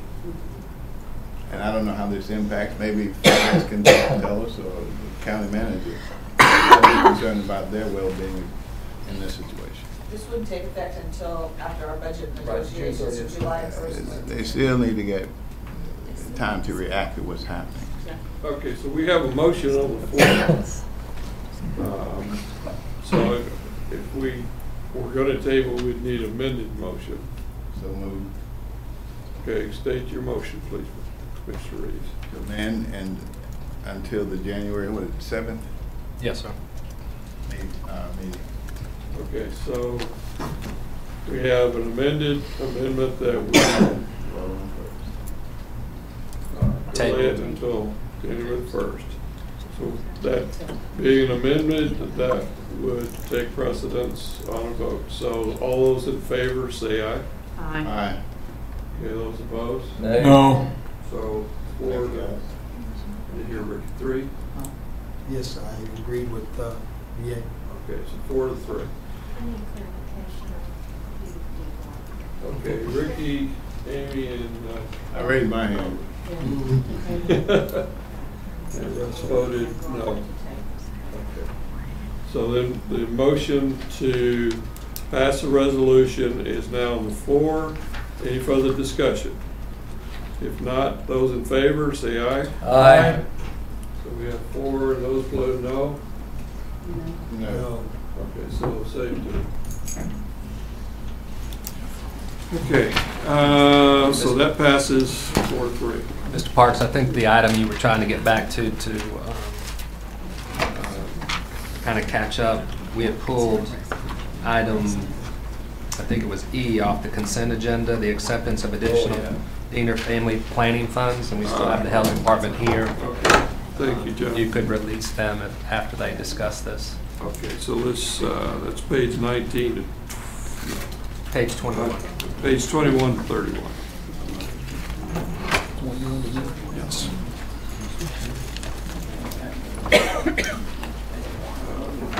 I just, in reading through the coalitions for families in Lee County, I found it interesting that we as taxpayers are funding condom distribution, but yet nowhere in here do I see anything that talks about abstinence.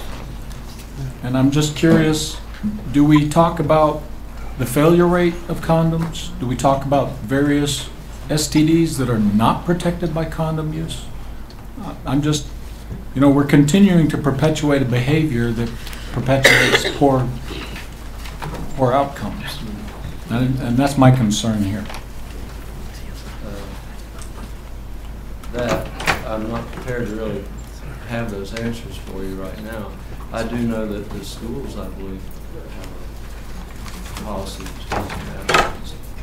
Terrell, let's clarify, for our purposes today, this funding of $7,000 that was on the consent agenda, its purpose is not to have anything to do with condoms, right? There is a part of that, it's called the Barbers and Beauticians Program. Right. And those shops do provide condoms that they give out in the shops. Okay, so you're saying in part, this is to fund the distribution of prophylactics? Yes, sir. They do that as part of their program. And I guess our funding that we give to the Coalition for Families, they do purchase those and put that in. Because I somehow I missed that because it seemed to me that the focus of this was outreach to like. This was the Sister Love project. Yeah, the Sister Love. I thought this was Sister Love outreach. Was trying to encourage at-risk young women and to for abstinence and that sort of thing. It says in the letter that we got from Carol Kivett, from Carolyn Spivey, Coalition for Families, it says, in addition to the health department funding supporting the family planning piece of the Sister Love program, it will also support our Barbers and Beauticians community outreach program. And the community outreach worker will educate barbers and beauticians that target community on family planning, STDs, and other related issues. And then I have a better description of that over here. But let me just point out to you on page 29 of our packet, it shows here the budget for 9 months. And it says salary, FICA, and unemployment. It does not say anything about condom purchase, okay? So I'm questioning, does this $7,400 for salaries and Social Security, or is it instead for the purchase of condoms? No, all we do is provide a position. All right. But the program does provide condoms. So it's not county tax dollars that are buying those condoms. So once this position's established, is this an ongoing thing? Yes, sir. It's been ongoing for years. All right, so. In fact, this year they've cut back on the funding that they normally. They've been giving us, I have the number written down here. They've been giving us $8,343 for numerous years. I asked Carol, she didn't say how many years, but she said forever.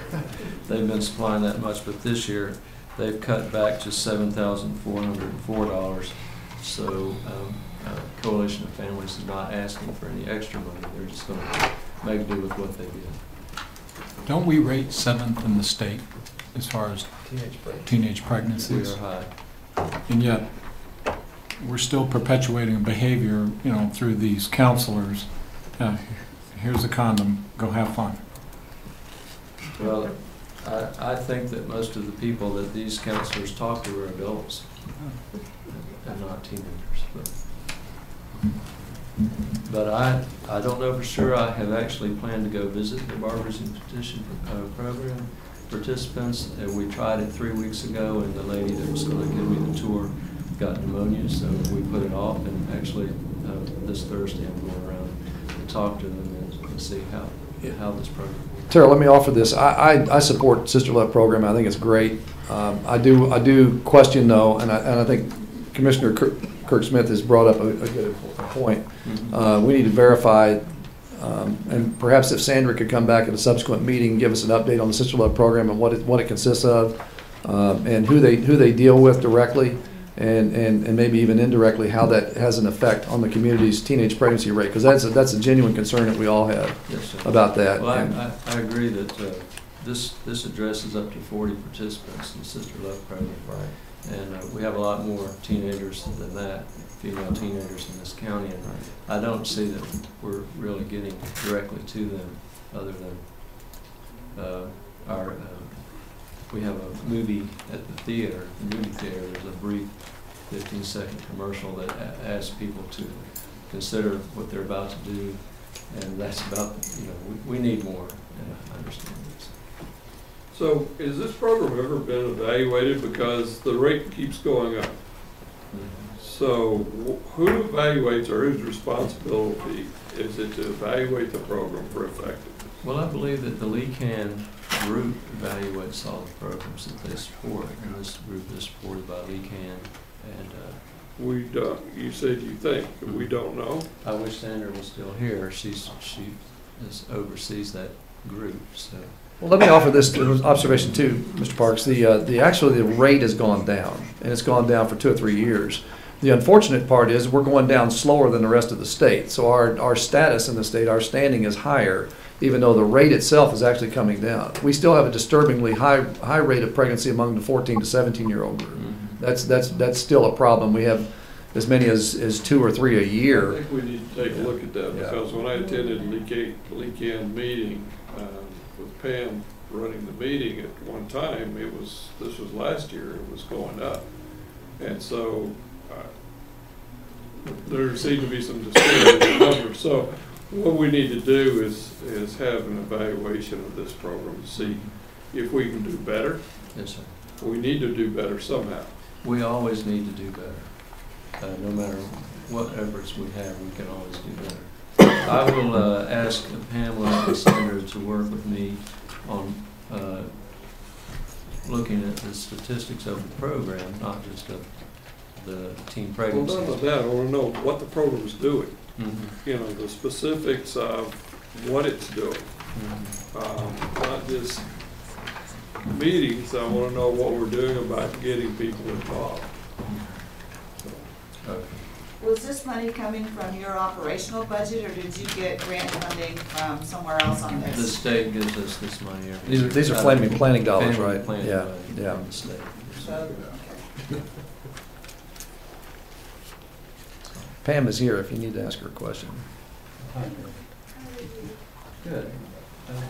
Do you want to ask her that about the performance? Pam, whenever I attended one of your meetings, it seemed like the rate on teen pregnancy was going up. We're talking about Sister Love program. We had a question as to whether it was going up or down, but I want to know who's evaluating the program and what are we doing about, are we just talking, or are we actually doing something about getting teens involved and stopping this kind of behavior? And one thing, good afternoon. If you remember when Mr. Jones and I presented the 2012, the 2011 Santa County Health Report, one thing that was kind of mandated that you all did want to see the health department itself doing more.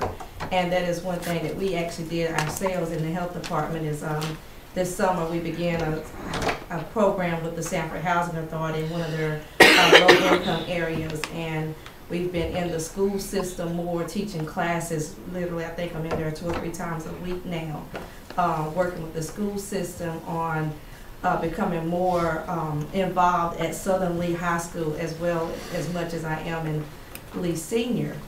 And with that, although we are still ranked 7th in the county, in the state, if you, when you see that in 2010, we had 143 teen pregnancies in the age of 15 to 19. But for 2011, we had 130. So we did go down in our numbers, although our ranking still stayed the same. And even with the Sister Loves program, where they're educating the barbershops and beauty salons, I've actually went out with them to help educate them on the pregnancy prevention and even STD prevention. And actually, I've actually just sitting in there watched them encourage, especially the young people, about, because you know in barbershops and beauty salons they just openly talk about everything. And I have actually seen, I did see the owners and the different barbers say, you know, well, don't do this, and they have a little basket with condoms sitting out there where they can pick them up, along with brochures and even with the choosing abstinence or how to not become a teen parent and STD prevention and different things like that. So they did talk about that. Yes. I do have to say that in attending this meeting with Pam, where she brought in some of the leaders of the churches and the different groups in the community to try to educate them on how they could become involved in health, that it was a very good presentation. They even had us go through, you know, one of their, what do you call it, acting, you know, things. Role playing. Yeah, role playing. I couldn't find the word I want. But, and it was very good. We need to get more community leaders involved. And I think that's, you know, the direction, it's a good direction to go. So, any other questions of Pam, Cheryl? I will entertain a motion. Oh, so Sandra, you want to add something? No, Pam. Okay, good. We just, while she's here though, I would just like repeat the request I made earlier that we would like to get an update on Sister Love program at some point, just to give a brief update on that at some future meeting. If you could just do that, let us know what's involved in that program, that outreach. Okay. We'll get Carolyn Spivey. All right.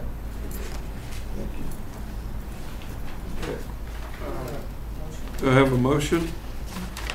Move to approve the acceptance of the family planning funds. And actually, it's not Diener. I think the account name is Diener. It's actually the Division of Public Health under DHHS. But the approval of those family planning funds in the amount of $7,000 as requested and presented. We have a motion. Any further discussion? All those in favor, say aye. Aye. Okay, against? I guess we got a majority. Thank you. Okay, let's go back to, I guess, item C, consideration of resolution to support of voter ID, page 55. All right, just a brief introduction to this resolution. This was, the General Assembly began the process last year in the last cycle to introduce legislation that would make North Carolina, like almost all the other states in the Southeast, have the voter identification as a requirement to vote, so that we have a bona fide voting public, as opposed to the possibility, leaving open the possibility of election fraud or illegitimate votes. And this is just a really simple recommendation to follow the initiative that was pursued last year by the General Assembly, and to put that into law, that we resolve as this board to support legislation that would do just that in the next session. And subject to our conversation, I would move that we approve this resolution. Okay, we have a motion on the floor. Any discussion? Is there any evidence, I heard mentioned earlier, that we've had this kind of problem during the voting periods here in Lee County?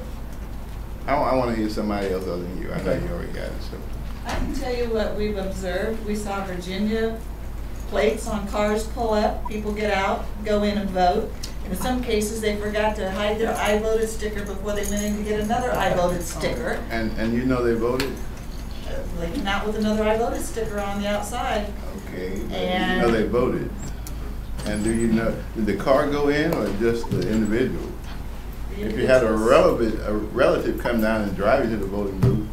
And do you know how easy it is to say, I'm so-and-so and my residence is here? It's so easy to produce fraudulent utility bills, telephone bills, or whatever. There was a report in the Fayetteville Observer about a man who got a call from his 50-some-year-old daughter who has mental health issues, and she called him and said, Daddy, Daddy, I voted. They even went into the mental health institutions to bring these people in to vote. They didn't know what they were doing. So, yeah, I was serious when I said people were being rounded up like cattle and brought in. With all due respect, Counselor, Cumberland County or Fayetteville itself is not the example I would want to hear about. That's not an area that that I live in or that I represent. I physically watched during this election cycle. I stood at Jake Lynn Edwards with several other observers, and I watched an individual that was clearly being assisted by a nurse, being brought in. Now, I suppose he had an identification. I don't know, but to support Commissioner Shook's point, is he was if he was competent, it was not abundantly evident to anyone. He was being assisted by someone. At that point, he was handed some literature by a campaign worker, and the gal took the literature away from him and says, "You don't need that," and handed it back, and then took him on inside. I mean, there are people being rounded up to vote. Now, whether they have an ID, You don't have anything to do with that. well, I know that, but here's the point. Here's the point. The point was, I mean, I'm just supporting the point that she made, an observation, because I've seen it personally firsthand. I've also been told by a voter that, you know, that they sold their ballot. Okay, I've been told by 2 different voters, as a matter of fact, that they've sold their ballots in Lee County. And obviously, voter ID will only go so far as to stopping that kind of a behavior.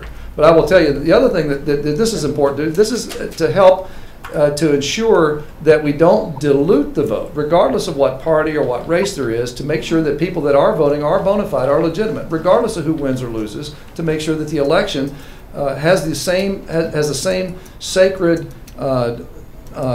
opportunity for votes for the legitimate citizens and the voting citizens of the county and of the state that every other state in the Southeast is doing. I mean, our neighbors to the north and south have voter ID laws. We don't have one yet. And this is even if we didn't have direct evidence of this in Lee County, we would at least have the safeguards put in place that we can't have election fraud in the future. Now, let me offer one other observation, and this I discovered by sitting through the canvass this year. There are loopholes in the election laws for voter registration right now that are being exploited by certain people. And the loopholes are created because we have an absence of voter ID. And let me explain one of those loopholes.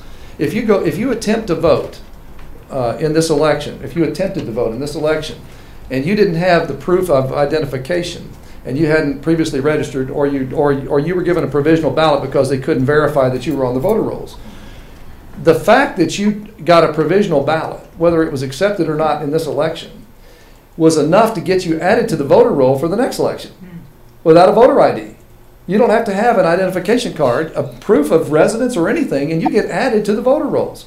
And then the next election, when you come in, if no one checks your voter ID, you get to vote even though you never produced identification. Right now, that's a loophole in our election system. And we got more loopholes like that. And people are aware of that, and they learn how to use those loopholes. I would offer to you, we can close that loophole. We can close all loopholes by having the requirement to produce identification when you go vote. And there's no reason that every citizen, every human being in this county should not have the opportunity to get an ID card and be able to produce it when they go vote. So they have the assurance their vote will count and will not be diluted by illegal or illegitimate votes. Okay, we don't need more discussion. My concern is have the Board of Election indicated that we have a problem with voting. From my conversations with the Board of Election, that everything was smooth and everything was great. I understand what you're saying about there are loopholes, but we are not having problems, or no problems have surfaced in terms of fraud, voters' fraud. So I don't think that we need to jump to conclusions that everybody in Lee County or the persons in Lee County, and I don't like the term, let me just use this again, I don't like the term of using people as, whatever that term was, Commissioner Shook, rounding up cattle, because maybe I was part of that roundup.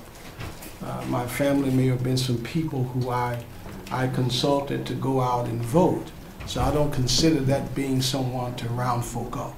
But back to my point is I think that we need to look at this and consider what we are trying to accomplish here, because I don't want to be or want anyone denied the opportunity to vote, but vote in a truthful manner. And so I think that we need to table this or discuss this in more detail before we jump to conclusion about trying to do this. Let me clear up a few statements. When I said voting is a privilege, that means with it comes a responsibility. And with that responsibility, I would contend that most responsible citizens know their duties and will not have to be brought in to register and vote on the same day, especially if you are my age and up, okay? And so with it comes responsibility. But secondly, photo ID. You know, I hear all this stuff, it's meant to intimidate voters. You look at the states of Georgia and Indiana and these others that have photo ID for voter ID, their minority populations that come out to vote is more.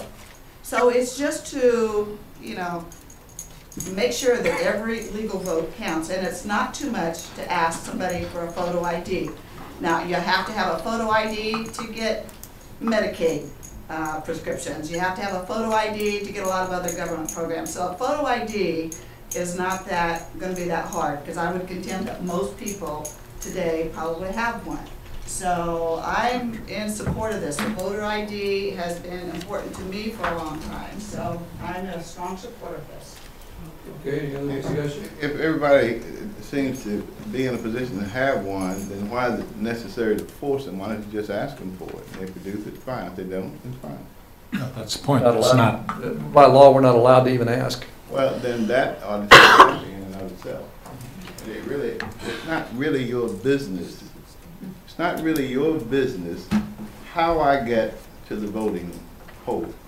I carry people myself there. Well, then how can you point fingers and say corralling people to, or whatever your term was?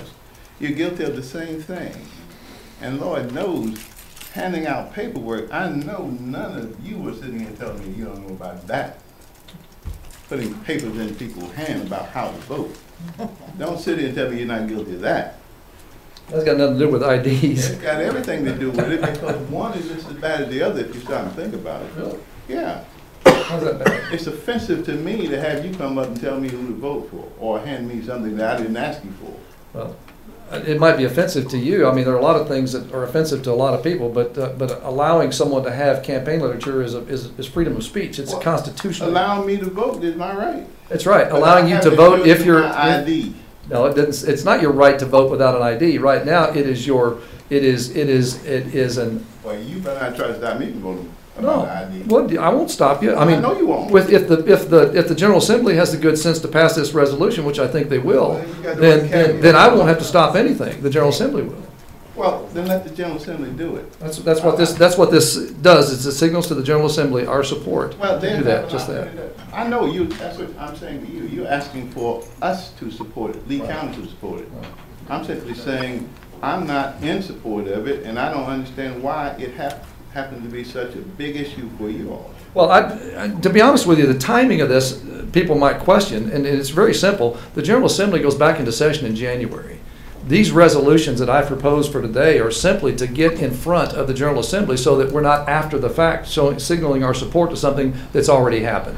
I want to be up front on this and tell the General Assembly Lee County stands with the General Assembly, with Representative Stone, Representative McManus, and the others that represent us, and newly elected Senator Rabin. That we want them to know where the county stands on this issue.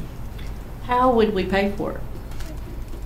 That's for the General Assembly to determine. I know. I mean, so you're asking it's not going to be local dollars. It's not going to be local dollars. We don't know that. Well, but what we do know is that it's a good thing to have every vote, a legitimate vote, and every vote counted.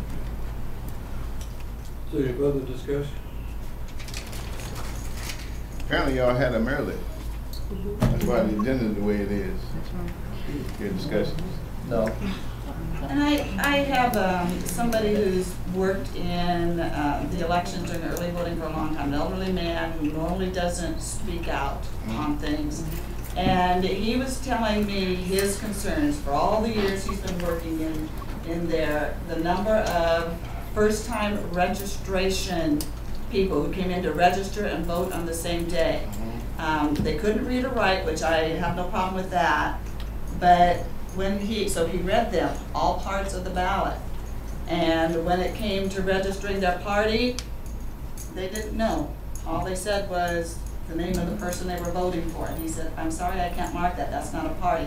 So long story short, this year's register and vote on the same day is where I'm thinking, you know, a lot of things maybe happened that shouldn't have. And he was concerned enough to let me know, and it's the first time in all the years I've been here that I've ever heard him speak of his concerns in that regard. And I know Commissioner Womack has requested all kinds of information from the Board of Elections. Have you gotten any of that back yet?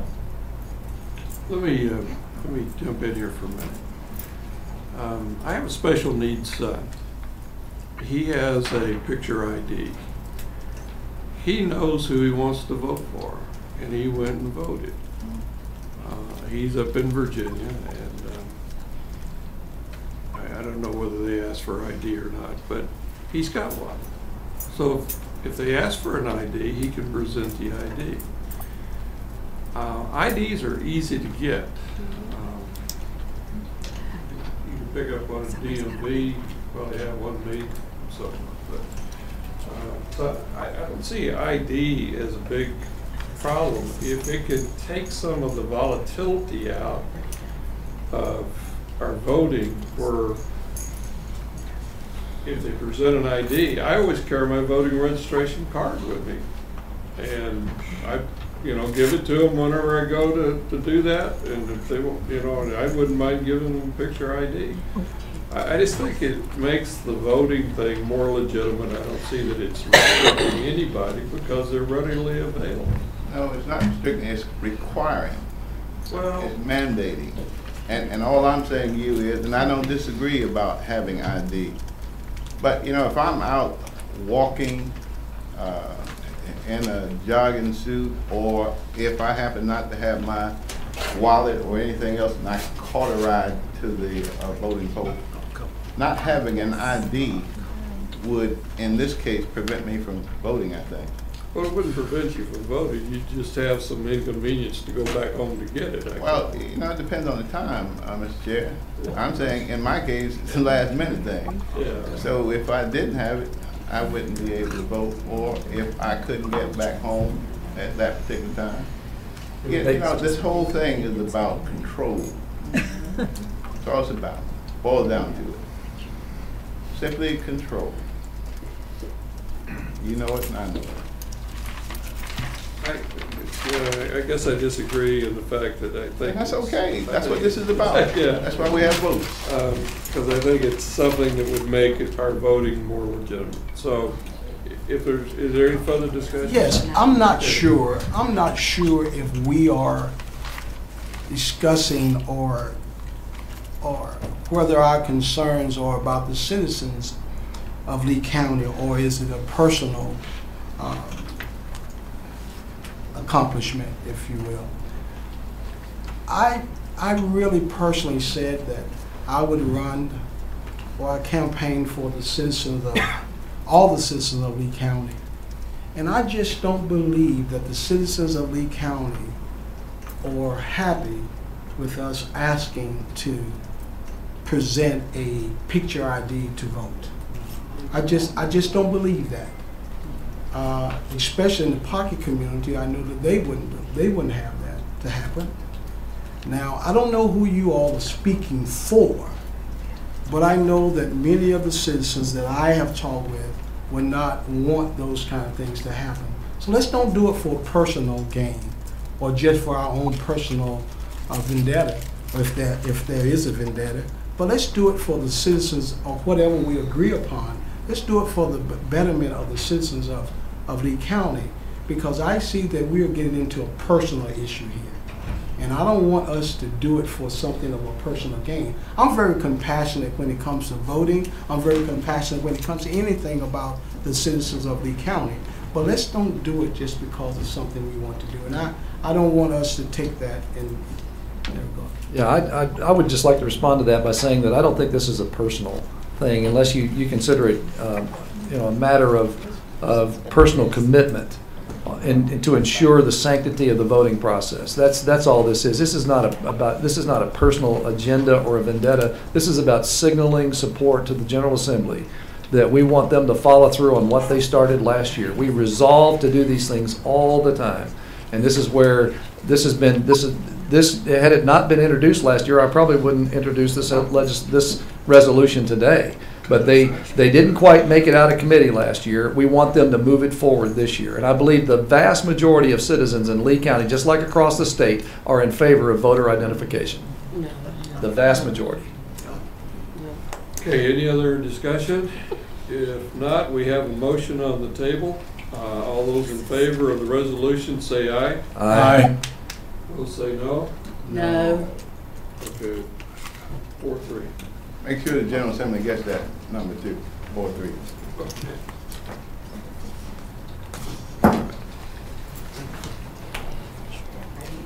Item E. And it's page 59. This is a good one. It's not controversial. I don't know yet. Gotta say. I said that in jest. Okay. There have been a number of initiatives that were started again last year, as well as being spoken about in the interim period between sessions. And the General Assembly, as I spoke earlier, is about to embark on another series of legislation. And one of the things that has been brought to the forefront and has been publicly announced is the notion of educational reform. And obviously we can have discussion on this. The genesis for this particular resolution was to encourage the General Assembly to move forward on these things that have been spoken about in education reform, essentially getting the schools to focus on those things which will improve educational outcomes. We have, I think, in the past been preoccupied with building up and spending more money on schools, but not necessarily ensuring we're getting educational outcomes appropriate for the amount of dollars being spent. We spent more on education last year. We have numbers of graduating seniors going up to the 80% mark, so we still got 1 in 5 not graduating. But at the same time, our scores on aptitude tests and our ability to enter the workforce or to enter college without remediation is going down. So we're not seeing the appropriate educational outcomes from the money being spent. I think that Senator Berger and his counterparts, I think Representative Stam from Wake County, both have introduced some very, very good legislation or at least initiatives, and they're going to be considering these in the near term. I would like to get out front again of the General Assembly by signaling our support for these initiatives that they have put on the table. In particular, looking at intercession there at grades 1 through 3 in reading. I think that's very important we do that. I think that getting the teachers on a merit pay program would be exceptional. A lot of other states have done that very successfully, and I think we need to do that as well. Get rid of this notion of tenure so that we can move teachers that are not appropriately functioning out of the teaching workforce and get people get teachers that are doing a wonderful job back where they are receiving merit pay for their performance. And then I think streamlining DPI has been spoken about. We need to get DPI refocused and repurposed on what they are supposed to be doing, which is educating our children and focusing on those tasks, and then getting the local LEAs focused on that as well, instead of on tangential or secondary types of tasks like policing and facility maintenance and those other secondary issues. I think getting the focus back on education in K-12, teachers in classrooms. I think that's where this legislature is headed, and I would like to signal my support, and I hope this board will signal its support by signing off on this resolution to do just that. We have a motion. And I move to approve the resolution. Okay, discussion? Commissioner Womack, have you had any discussion with the Board of Education? Yes. Have I had a discussion on this resolution with the Board of Education? No, I have not. I've had quite a bit of discussion with the Board of Education. Just on a side note, I can attest to that. I would like to see, anytime there's a real initiative, the STEM labs that were put in sound wonderful. The business community endorsed it, got behind it. But wouldn't it be a unique concept to, first of all, come to us and say, here's what we're spending, here's the outcomes we're going to measure. For example, if we're starting this in the middle school, by the time these kids reach 10th grade, 11th grade, how many are actually getting into the advanced STEM curriculum? And when it comes to our testing scores in science, technology, engineering, and math, any of the curriculum that falls there, how has that been improved since we've brought in these STEM labs? So I think it's a unique concept, just before you go spending, you know, hundreds of thousands of dollars on this equipment, just to first of all sell it by saying these are the measurable outcomes we want to see, and to have real measurable outcomes rather than, oh, that sounds good, everybody, we need more science, you know, people, and make sure we're getting the bang for our buck. So I'm going to carry it a step further and see some real measurable outcomes identified up front. More discussion? Okay. First of all, in the summary, where you say that the one-size-fits-all approach, and I want to clarify what I'm getting ready to say. I have not talked to any school board member. I have not talked to anybody in the Lee County School System Administration. I'm coming as a parent. And first of all, my first question is, how many here on our board volunteer more than 3 hours in the public school system a week? I do. How about any school system in the week? No, this is about the public school system. Yeah. But I'm not sure what, I mean. This resolution is about the public school system. The one-size-fits-all approach, we do not have that in Lee County. That is an incorrect statement. In the elementary schools, we have reading groups, we have math groups addressing the different levels of achievement for the children. You've got AIG programs, we have the tracking programs in the high school. The Lee County education system is not a one-size-fits-all. They're trying as best they can with the dollars that they have. So maybe I'm misunderstanding what you're saying. The context of that was not to say that there was only one path, educational path for children in the school system, the public school system. It was intended on a much broader scale, macro scale here. When it says one size fits all, means all monies going into public education at the state level, and DPI controlling and managing all of that. That was a simple opening statement. It wasn't to say that we don't have AIG or special education or any of that. That's I know you're okay. I just wanted to clarify that. The second thing is I think it's really irresponsible of us to put this resolution forward because, and I mean it's right here, budget impact unknown. I mean, we're supposed to be, you know, overseers of the taxpayer dollars, and you're saying, let's put this resolution together, send it to Raleigh, and we don't know the budget impact, Jim. It could result in higher costs for us on the county level, depending on what they do on the state. It very well could. When it says unknown there, it just says that it's unknown the precise amount. I mean, we believe that doing this can be done in a fiscally responsible manner by the General Assembly. I don't know that. Well, but see, we don't know that what we do know is that what we're spending money on now isn't working effectively. So I would not want to perpetuate status quo with the same outcome that we have now, as opposed to entertaining new ideas, which actually might cost more money. Okay. But that would be fiscally responsible. That fiscal responsibility would then rest with the General Assembly and them making prudent decisions about where to invest money, as opposed to just assuming that things are going to get better doing what we're doing now, because they aren't getting better and they haven't for decades. I mean, they're actually in some ways getting worse. Well, and I think and it's somewhat of a stepping out on a limb for me, but having volunteered in the school, and I'm at Broadway and East quite a bit, more so at Broadway. In a lot of this resolution addresses teachers and their performance, and pun intended, the elephant in the room is that the problem that I see every day with education is that we are not living in the 1950s anymore.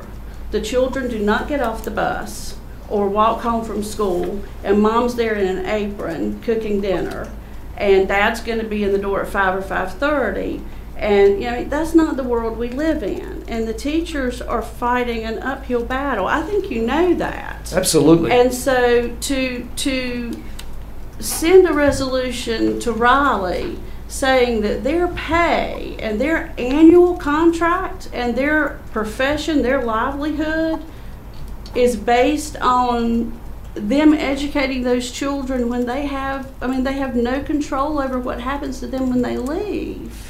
Is that fair? You know, you actually said it very well. We're not in the 1950s anymore, and yet we still continue to perpetuate education bureaucracy in the same way we did in the 1950s, which is give it to the K-12 educators in Raleigh and let them broker it out, dole it out, and assume that we're going to be competitive on the international scale. What we're trying to do, and I think what the legislature is attempting to do, if I interpret the legislation correctly, is to get us in the 21st century.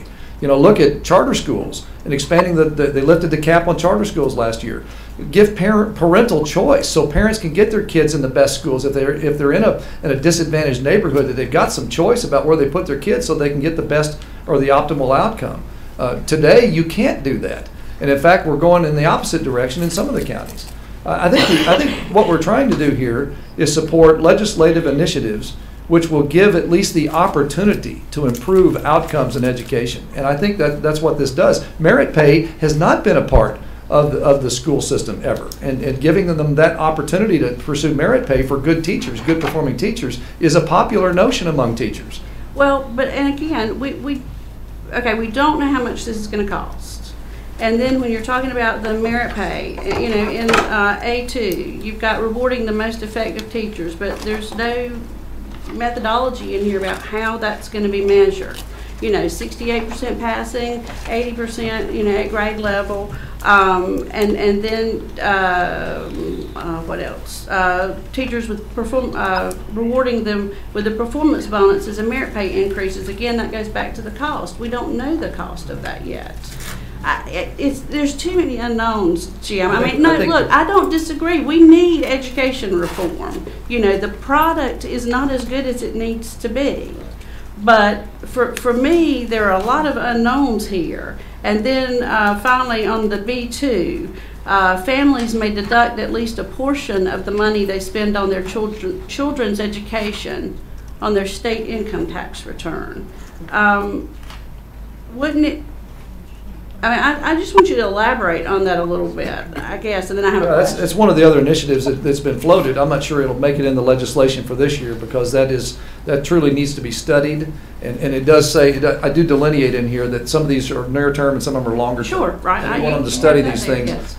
You know, I don't know any person, I'm sure there are probably some in the community, but I don't know personally anyone that wouldn't want an opportunity to deduct their educational expenses from their income taxes. I don't know anybody that wouldn't. And I think it's homeschool. Yeah, especially those that are homeschooling. There's a very large network of homeschoolers here that homeschool my two so for 4 years. You can understand.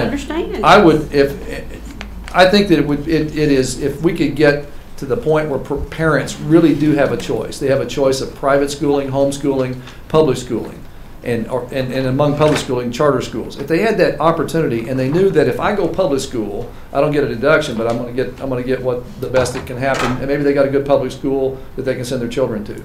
And then somebody else that doesn't have that lives in a disadvantaged neighborhood, but has a charter school down the road, and say, you know, I could get this kid in a charter school and he's going to do wonderful, he's going to thrive there and have the parental choice. And then that same parent would also have an option of maybe like Lee County. We're blessed with two wonderful private schools, private Christian schools, and you know, for parents here making that choice to send their children and having to really micromanage their budget just so they can keep their child in that private Christian school, if they get a chance to deduct even a small amount of that on their income taxes, that would encourage them and maybe help them get over that hurdle to be able to get their child in a private school. Giving that all of the above option to parents, I think, is important because now you've got families making these decisions instead of some bureaucrat up in Raleigh making that decision about where your child's got to go to school. Well, I can appreciate that, but in my mind, if you're wanting to go that route,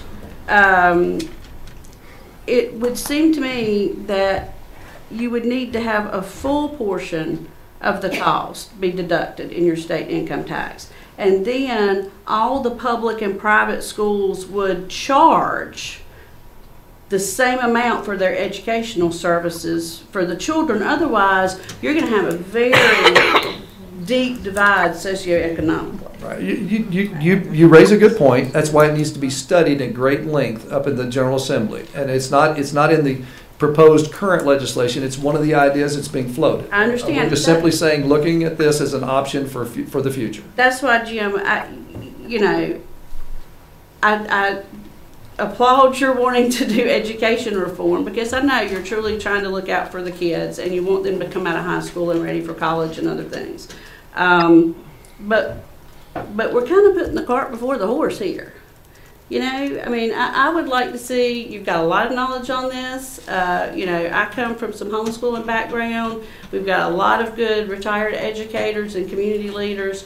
Maybe we need to table this and study it together and come up with something that we can give our representatives in Raleigh that more people can support. That's my opinion. Okay, any other discussion? So it would be hard to argue with some of this going forward. And I know the intent is simply to say, look, gentlemen, when we're behind you, I understand that. And I'm willing to do that under certain conditions. This happens to be not one of them. I think we ought to hear from the folks that deal in education every day. Quite frankly, they're elected just like we are, and people are expecting them to take a stand. It's hard to take one after the fact. It just makes it more messy, in my opinion. And I'm not going to delay this discussion. As a matter of fact, I'm about to call in for some lunch. And I didn't know it would be at this moment. But on a more serious note, this is a serious matter, especially when you start talking about, I think you have in that last paragraph there, teacher tenure, marriage pay. Those are very serious issues for a lot of households and as well as the students. So if you're moving forward with it, as I suspect, so be it. But thank you for the opportunity. Yeah, I guess the thing that I've had a concern with in a couple of years that I've been involved with the school is when I've gone and talked with business leaders, and I said, can you hire, how many high school students could you hire tomorrow if you had 10 positions open? And to the person, they have told me none. That bothers me, because the young people that I have met in the community are better than that. So why is it we can't hire them directly out of high school? I was working at, 10, 11 years old. I never had a problem getting a job. But whenever people tell me they can't hire students because they can't read, write, add or subtract, I have a real problem. I guess all the rhetoric it's going to be rehashed up in legislature. I guess my position is I want to task the legislature with tasking the school group to get off their duff and get some changes made so that our students can compete. I don't care if they go to college, or directly in the workforce. I want to be able to compete. Because otherwise they're going to be running around out here on the street and the sheriff's department's going to have to be picking them up. And that's what hurts. It really hurts to see that happen. And I want to see our educational system doing better.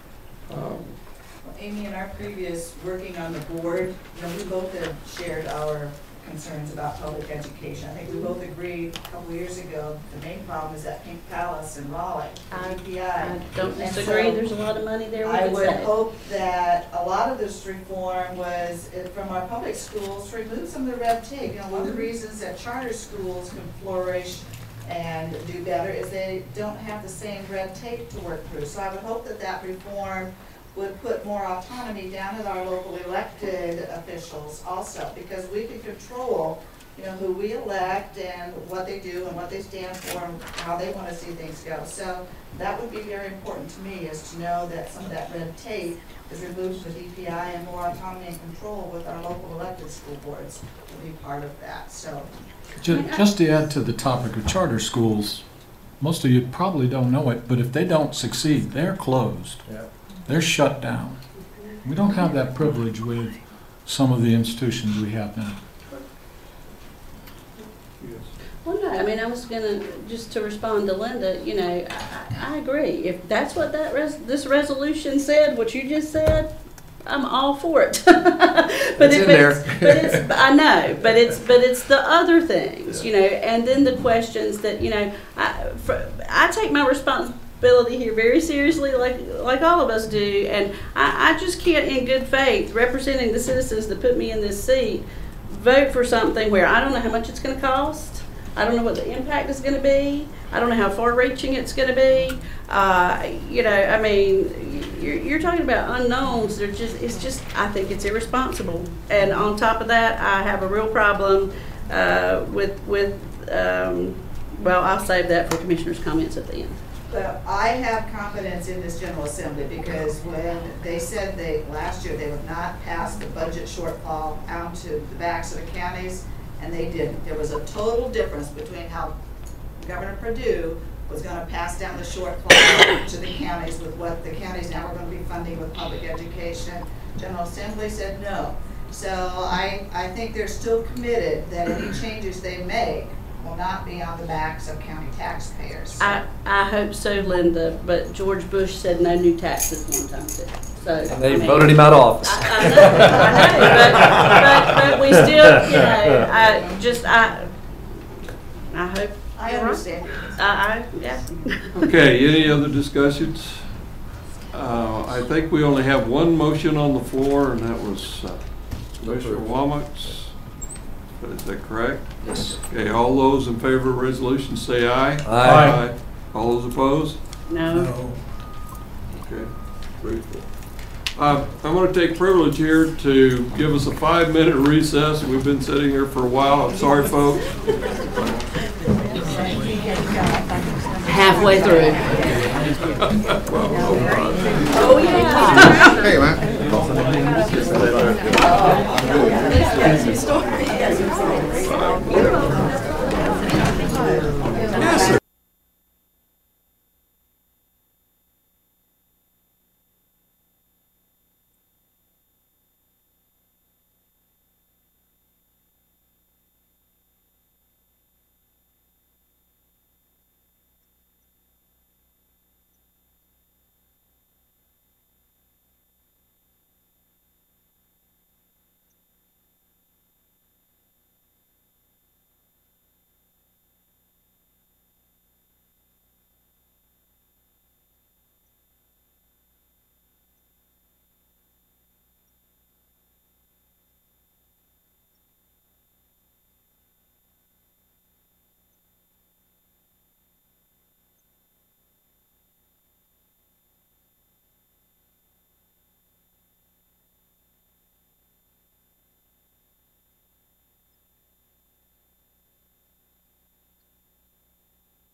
My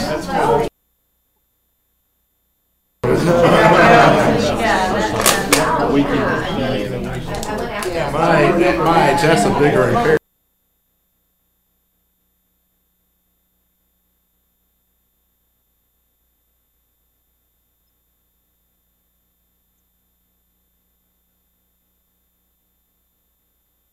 Stock market.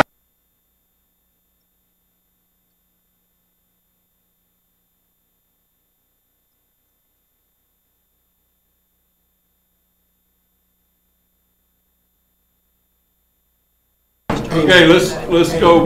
We got some people here that need to go back to work, so I believe item F, dissolution of the Environmental Affairs Board, page 62. Not surprising, this is my item.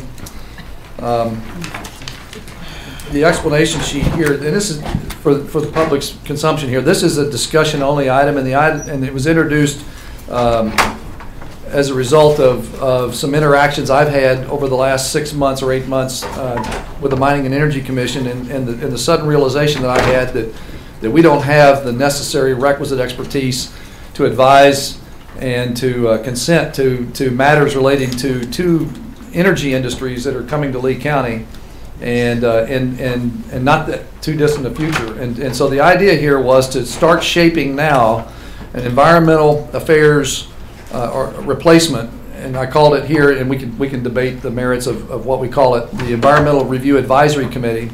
And I patterned this after some work that went on in Bradford County, Pennsylvania, and my discussions with Commissioner Doug McClinko there and what they did to adjust, and also with Chatham County, North Carolina. The Brian Bach, the chairman of the board up there, had the foresight a year or so ago to reform or retool their environmental group to become an advisory committee of sorts. I'm not sure the constituency of theirs. I borrowed some of the names or some of the titles from them, so I did plagiarize that. I apologize for that, but some of the ideas that are in this conceptual document that are here actually came from Chatham County's framework, and some of them came from discussions I had with Bradford County, Pennsylvania. But the idea here was to begin now to set ourselves up for success in the future with the energy industries by having a highly technical and capable advisory committee that would help this board understand some of the nuances in these environmental impact statements and air and water quality testing reports and some of these geological surveys that are being done. Because right now, the current board we have, is well-intentioned as it is, does not have all this expertise that we really require in the future. So the idea was to begin the discussion now, and this is not, again, not for a vote today, but just to begin the discussion, to look at this conceptual framework, see if this fits, what we can do to adjust, and how we should move forward. Okay, do we have a motion? No. I mean, it's just for discussion. It'll be for a future board action. Okay, discussion. Yes, sir. Oh, okay. It's page 62, Robert. I'm right there. I was there before you. Okay. What I want to tell you is that there still ought to be some slots on this board for ordinary people in all parts of the county, and especially those areas where the rock formation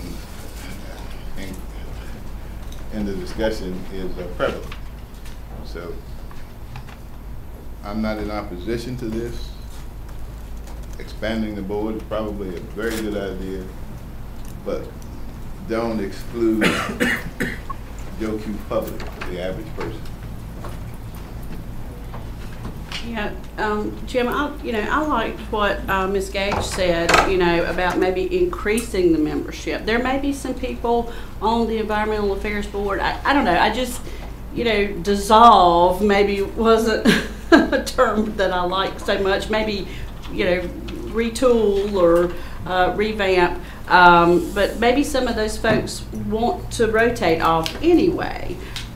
They've worked very hard and they've studied a lot, and I've learned a lot from them. Couple of points. One, when you say the applicant should have expertise, I'm assuming, that your intention is that perhaps they did some of these things for a living, or taught in the university system or something, not just did a lot of research, not an activist type thing, but an actual job or? Well, yeah, I mean, there are a number of ways of accumulating experience and skills. One would be through the educational process. So if they have a technical degree in one of these disciplines, that would be useful to us. Another might have actually worked professionally in that area. Might have a general engineering degree, but have expertise in environmental engineering. Okay. So that would be relevant and viable. There might be others that neither have a degree nor the experience, but just through self-education has become an expert of sorts, and there are people like that actually. Sure, I mean that's kind of what I just kind of wanted to see what you meant by that. And I just to go further, I would also suggest that what we would do is informing this committee, we would actually encourage those that are on the current Environmental Affairs Board to apply if they thought they had relevant experience and interest, and then they would apply as well. As well as inviting new citizens to apply. Right. Today, there's no channel for interested citizens. I mean, I know 2 or 3 personally that I would love to see serve on a committee. They've never been asked, and they weren't aware that periodically there's an opportunity to get to apply and serve on a commission like this. So what we want to do is educate the public that we're broadly that we're going to have an invitation to apply, and then find out just what skill sets we have out there, and actually we will be quite pleased to find that we've got some real technicians and some PhD level people living in Lee County that would love to serve on a committee like this. Just based on the reading and the research that I've done, where the fracking issue in particular is concerned, the 4 other areas of expertise I just want to throw out for discussion. One is agriculture.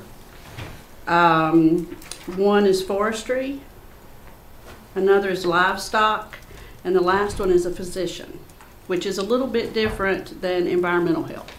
I'm talking about just, sort of a GP type. Okay. Agriculture is one area that always gets overlooked. Yes, ma'am. But it's important. I'm, biased, I admit, but it contributes a lot to our economic piece of the pie. They don't get consulted enough on a lot of these issues. And I think particularly when we're dealing with what's coming up, we need their input. Any other discussion? I was asking the manager because I don't recall how many appointments the city has to the existing board. It has, I think, 4. It may be more than that, but I believe it's 4. They continue to have those 4? I mean, that's open for discussion. I'm not so sure why we would need, every citizen of Lee County is potentially a citizen of the city of Sanford. I would think that if we're looking for expertise as opposed to jurisdictional representation, we didn't break it down to say, well, the first district will get 2 guys or the second district will get 3 guys. That's not what I'm asking. I'm just asking, will the city be allowed to continue to make appointments? I think the city would be encouraged to identify citizens that would serve, but that was not my intent here. This is a county advisory board. I wasn't looking for city representation. I think if a person resides in the city, they are a county resident. They're entitled to apply. I understand that, but let me ask this. Since I'm not getting my point across. If you have a total of 11 on there now and 4 belong city appointments, they no longer may be allowed to do that. They can appoint somebody from the county or the city. That's not what I'm talking about. I'm just saying they make appointments. Just like the lieutenant governor used to make a number of appointments and they took that away. Are we doing that with the city? That wasn't part of my proposal, was to break down and give the town of Broadway so many and the city of Sanford so many, because they're all residents of Lee County. And they also have representation. They got city council, they got Broadway town board, and should be entitled to make appointments to a county board. Well, I would think that they could still make suggested appointments to us, but this is a board that we're sanctioning as a county board of commissioners. Why would we not want full representation across the broad spectrum of technical disciplines that we need, and then have, without having to become politically subdivided, so there are city representatives who are also county members, as opposed to county representatives who only get one option to get on the board. Because if their mindset changes, they may take appointments the way that we currently make, if they have the authority. If they had the authority. Yeah. Right. Well, I would think that they always have that right to review. Authority to do it, they can review it, but not necessarily. I'm not as concerned about that as I am about getting the right expertise on this board. That's my main concern about the future of Lee County, having the right technical expertise to advise and consent on these important issues. How would you go about approving board members for this board? Well, all these, just like all the process we have for other boards and commissions, we stand up a new board, and this board of commissioners would vote. And if they have issues with any of the individuals, that can be brought up at that time. But we typically do this all the time. We appoint new members to boards and replace. They fill out an application. Yeah, they fill out go an through application. the application process. The only difference here is we would probably we certainly do need to require a resume or a cumulum vitae or something that would show the relevant expertise to apply. Maybe I'm just hungrier than I thought. I guess I look at the airport authority, for example. The city gets to make appointments there by agreement. I thought this was pretty much the same thing. By agreement, they had appointments, we had appointments. We're now discussing only the Board of Commissioners making the appointments. Is that correct? Okay. So for them to make appointments, they can make recommendations on behalf of the taxpayer. But they don't have the ultimate authority to appoint to this board that you're proposing. Yeah, again, I don't know the issue. I mean, other than the fact that somebody's turf is being threatened, I don't know any other issue. I mean, what we're looking for here is a technical advisory committee. And I don't think it elevates the quality of the technical advisory committee to have the city recommending a county resident to serve on the board. The county resident can serve on the board independent of the city. And I understand that well. I guess I'm simply asking if they would be allowed to make an appointment to this board. What I hear you saying is no. They can make a recommendation, they can suggest to us, but they will not be allowed to appoint a person to the board.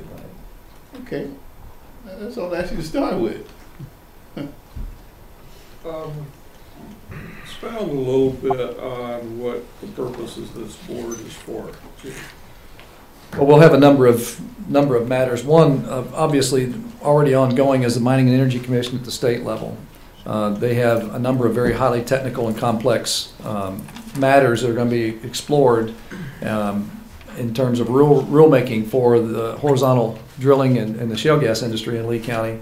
We're going to be at the epicenter of all that activity, as has been pointed out by the Environmental Affairs Board. And it's imperative that we have the ability locally to interpret the rulemaking, to interpret the various technical studies that are going to be provided and that are being posted up to the internet now, and looking out for Lee County citizens, identifying things that are maybe risks or problems that we're going to encounter downstream.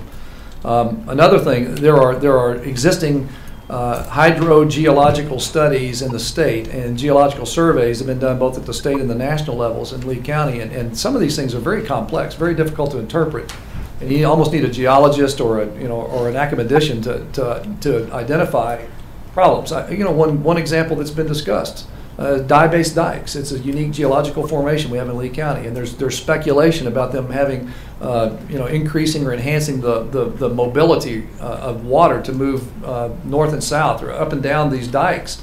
And you talk to some people and they say, oh, there's no risk of that whatsoever. And you talk to others and there's a genuine concern. I think Dr. Ken Taylor, the state geologist, has issues with it. And yet you hear varying schools of thought. I would like to have a local board with expertise in geology and with hydrology to be able to tell me with absolute conviction, because they live here and they will be impacted by it, to say, that's not a problem. If you have a setback of 100 meters away from that diabase dike, you're not going to have a problem with your well. And I would like to hear that from someone local, someone who has a vested interest in Lee County, not some accommodation from NC State or elsewhere. And I think we have that ability here. In fact, I know we have that ability here in Lee County to recruit those people and to get them on an advisory council. And I agree with that concept. I think Commissioner Reeves raises a good point, though, is that whatever this board does is going to impact Sanford, it's going to impact Broadway. I think we still need to have that ability for them to be able to appoint somebody to that board. If nothing else, is a concerned citizen. Would you also agree that they ought to be able to add value in terms of the technical disciplines, not just be a concerned citizen? It would probably help them understand the concerns better, but I think the city needs to have some, and the township needs to have some ability to have some direct feedback, just to do that. I think, Ricky, did you have? Yeah, I had a question. The persons that are already currently on the board at this time, if they have the expertise and either of these, would they have the privilege of assuming that one of those positions? I mean, I don't know. There's no rules here. I mean, okay, obviously you could suggest that if you think that's appropriate, that they have mobility to move from the EAB to the ERAC. I think that's certainly, if they have some value add, I would think that would be appropriate. I heard Ms. Gage say a moment ago that some of those persons who are now currently on that board have some of those expertise, and so I don't want her not to have the privilege, or those persons on that board not to have the privilege of assuming one of those positions. Where's Ms. Gage? Okay, all right, okay. Yes. I'll answer any questions. No, you're fine. You're okay. You're okay. Thank you. Okay, any other discussion? Yeah. The only other thing I was going to ask that we do before we move on to the next item is just keep this in mind. I would like to get this moving in January, and I will ask that it be added to the agenda in January. We should have plenty of opportunity. It could be the first or the second meeting in January, whenever it's ready.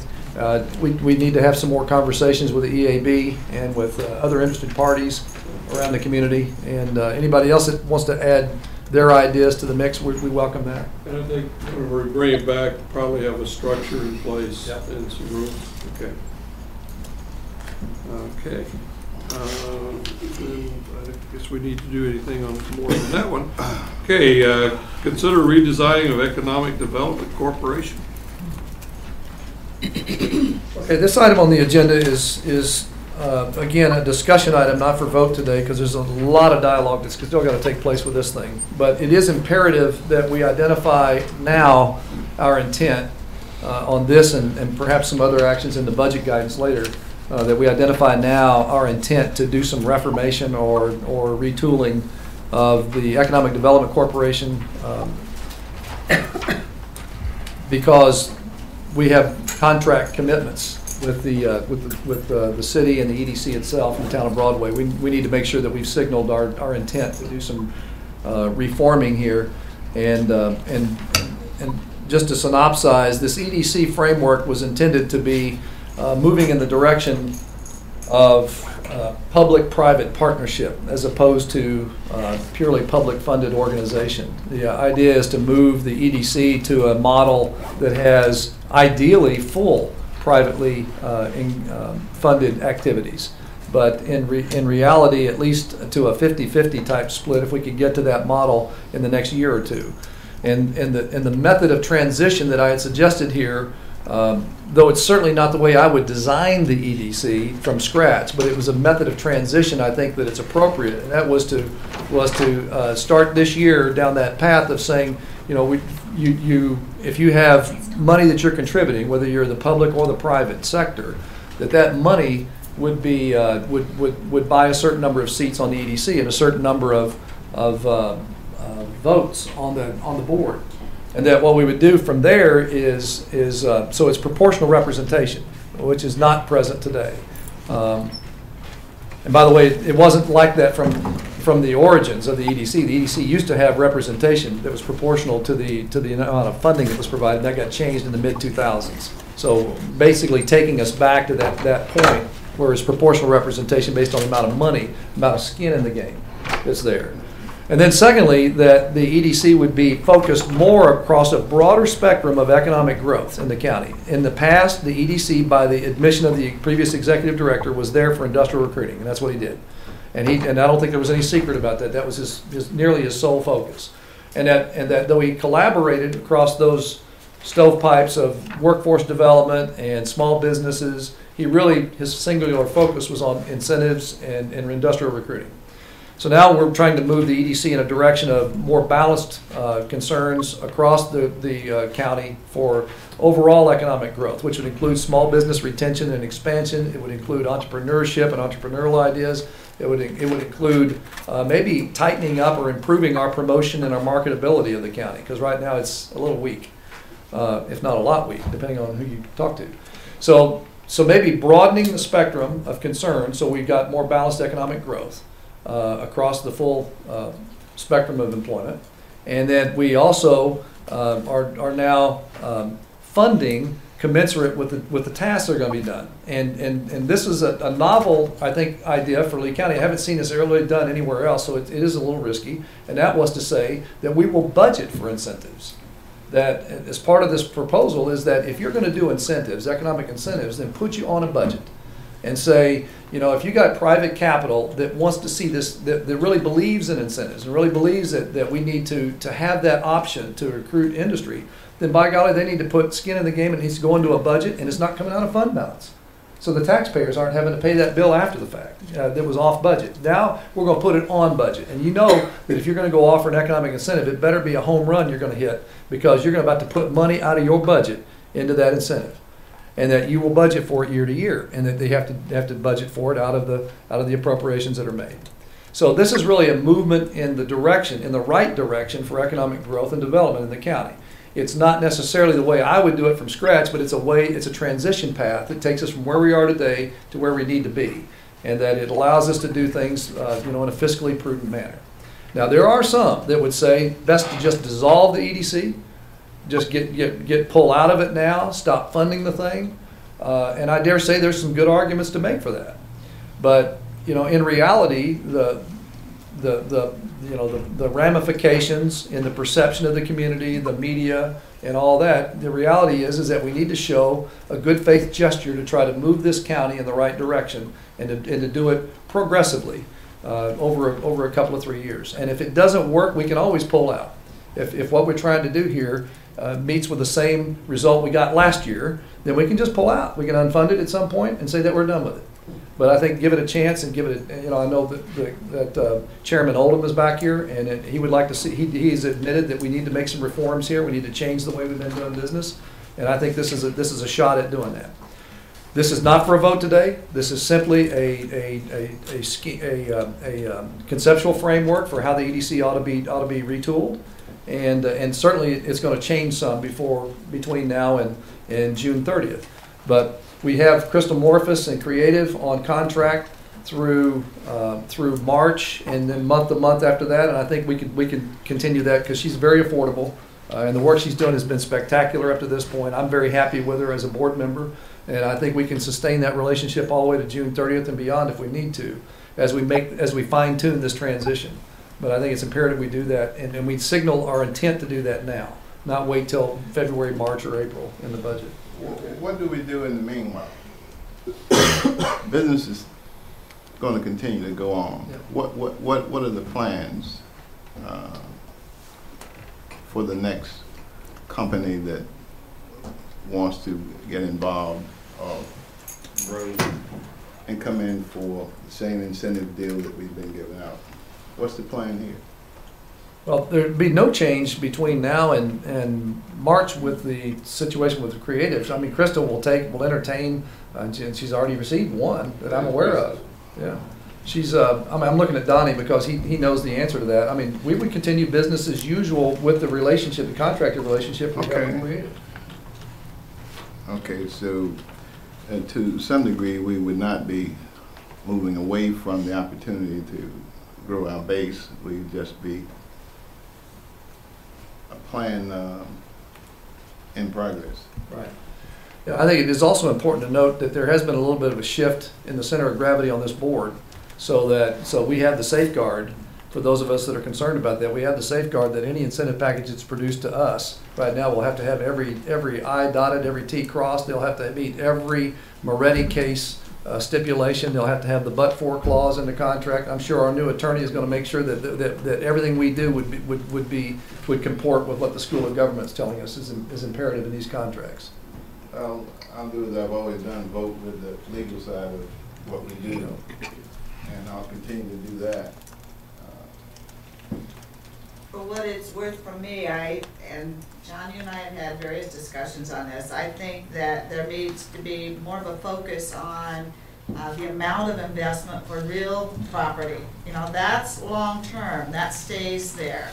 When it's just a matter of personal property, and we're writing that off so fast. I hate that any business has to pay taxes on equipment they need to make their revenue, but that's the way it is here. But when we're giving more incentives for a personal property investment, by the time they get, you know, all these other incentives, and then the 7 or 10 years, that is off the books, and then we're back down with a drop in our tax base again. So I would like to see a minimum investment and maybe see a sliding scale for somebody who comes in and says, I'm going to invest $2 million, and they get the 50% write-off, and somebody else comes in and says, I'm going to invest $200 million. There shouldn't be the same level. So I would hope that this board would consider those. And John, you had said there were some counties that have a minimum investment, that if that investment's not there, don't bring it to our board. Is that right? Well, we had that here at one time. Our previous policy, new investment had to be $5 million, and for an existing industry had to be $1 million. And you know, we eliminated that in an effort to try to get more small businesses growing and coming to the table to talk to us about that. So if you go around, you know, you're going to find different levels, you're going to find different restrictions, and you know, we have to do what's going to, you know, generate activity here. I'll answer a couple of questions that were just answered real quick. You know, as far as I'm concerned, you know, my work with Crystal has been very similar to Pat with Bob Hughes. So if there are issues going on with the EDC and they need to work with the county, with companies that are interested in expanding or coming to the county, you know, she still calls me and works with me, and then we bring that to the board. And I think the board was very impressed with her last report that she gave to y'all in executive session. So not everybody got to see it, but you know, we have to keep those things confidential, and she's on top of it. And I know the EDC as well. Your strategic planning process that you've hired Ted Abernathy, Dan Parks, Southern Growth Partners to develop, we'll have an update just January 7th from them. All their interviews and field work will have been completed, and then we'll be moving towards, you know, they're going to give you that update of what they've done, what they've discussed, and then we'll be discussing how to proceed with options on what to do with that information. And it comes down to how you want to be structured. And this is what Commissioner Womack presented here is a structure, you know, and would be an option that they would consider, whether, you know, who you discuss it with, who you want to discuss it with at that point is up to the board. But in the end, my belief is that this is always should be a commissioner-driven process. You know, it's we have the biggest stake in the process, and we're moving that direction right now. You know, Mr. Hewitt in his public comments referenced Chatham County and their strategic plan. But I will say, in talking to my counterparts at Chatham County, if the investment's not at a certain level or it doesn't meet certain things, they say, don't bring a tower board. They have a point system up there, and they've got a very stringent criteria of assigning points to their projects. Yeah, they're very thorough. And then if you look at other agreements, like Wake County's agreement, Wake County has agreement, they don't put any more money in an incentive than their municipalities put in an incentive. And they set their bar pretty high. With Wake County, you got to have I think it's $100 million investment in Wake County to get an incentive. And it's $10 million on existing business. And plus a job criterion that gets assigned each We're one. going to restructure today, so any other comments or discussion? I had a couple of questions. Now is Crystal formulating a report as well? Crystal actually, that's a good question. Crystal actually has her own model for an EDC, and it was my intent, and I failed to do that, to get that model also presented. I'm not sure, are we allowed to discuss that yet, Donnie? Yeah. I mean, that's, in fact. I mean, because we actually have two things going on. We Right. have her as a consultant that's in the office at the Innovation Center. Right. And then we have, help me with the name, Ted. Ted Abernathy, Dan Yes. Park, Southern Growth Partners. Right, and they are actually doing. Well, let's clarify what that is. That's All right. I just want for. Yeah, that's right. There are two public completely clarification. different things, Right. and this is a third thing. So, Right. so here they are. Exactly. Best I can explain it. That's what I want to get to. We have with Ted in that group. What's it called? Southern Growth Partners. Southern Growth Partners. We contracted with them almost a year ago. It's been 6 or 8 months at least, to do a strategic growth plan for Lee County. Right. And they're in the process of finishing up that plan and drafting the results and giving it to the county manager for our consumption as well as the EDC's consumption. January 7th? January 7th. Right. Okay. Then Crystal Morphus independently, as a contracted EDC replacement for Mr. Hughes, has now put together her own version of a model for what the future EDC ought to be based on feedback she was getting. And this is with her not knowing Lee County all that well and our situation or our politics, but she knows generally what best practices are in economic development. So she put together a straw man that's somewhat similar to this, and that she's given that to the board to look at, but it hadn't yet been released publicly to my knowledge, but it can be made available. It can be made available. I'll get copies of that to all of you to see side by side how she's different than mine. And the essential difference actually is she thought that it would be appropriate for the EDC to partner with either the Committee of 100 or the Chamber of Commerce to do the private investment. And my suggestion here was, I don't think we have to partner with either or both of those organizations, that we can actually invite private participation to the EDC as a corporation without having to structure a agreement or a partnership with the EDC, with the Committee of 100 or the Chamber of Commerce. I just That's the only want a real clarification, because, it seemed like we had 3 different things going on. Just There is one other difference with what she suggested in her model and mine, and you'll get to see that, and that is that I felt like she did hers in a vacuum, and she wasn't aware of some of the politics about the board representation, and that's a big deal for me and some others about if you're going to spend $200,000 as the county, and you're going to put that skin in the game. Don't have that board then controlled by, if that's 2/3 of the funding, don't have that board controlled by the 1/3 of the financial interests that are outside this area. So in other words, there should be a proportional representation. If you spend $10,000, you get $10,000 worth of vote on there. And if the total budget is $500,000 and we're spending half of it, then we ought to have half the votes, so that we can shape. It's a pay to play. Yeah, it's essentially pay to play, but without the bad connotations. Yeah. Any more discussion? I think to be continued in January. Yeah. Stay tuned. I got a couple of things to say. I've held off on, looking at specific structures except just internally, because I want to see that report that is being developed. We paid a lot of good money for that, and I think we ought to evaluate how that best fits in Lee County. I think they've done a good job from what I've talked with them just briefly. But the whole thing is to, hold us and whoever takes this thing over accountable for wise use of the funding and whether they're having any good results or not.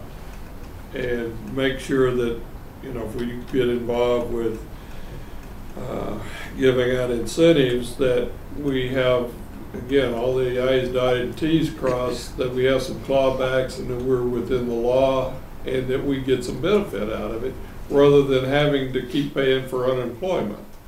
And so we need to approach different avenues where our population can have jobs.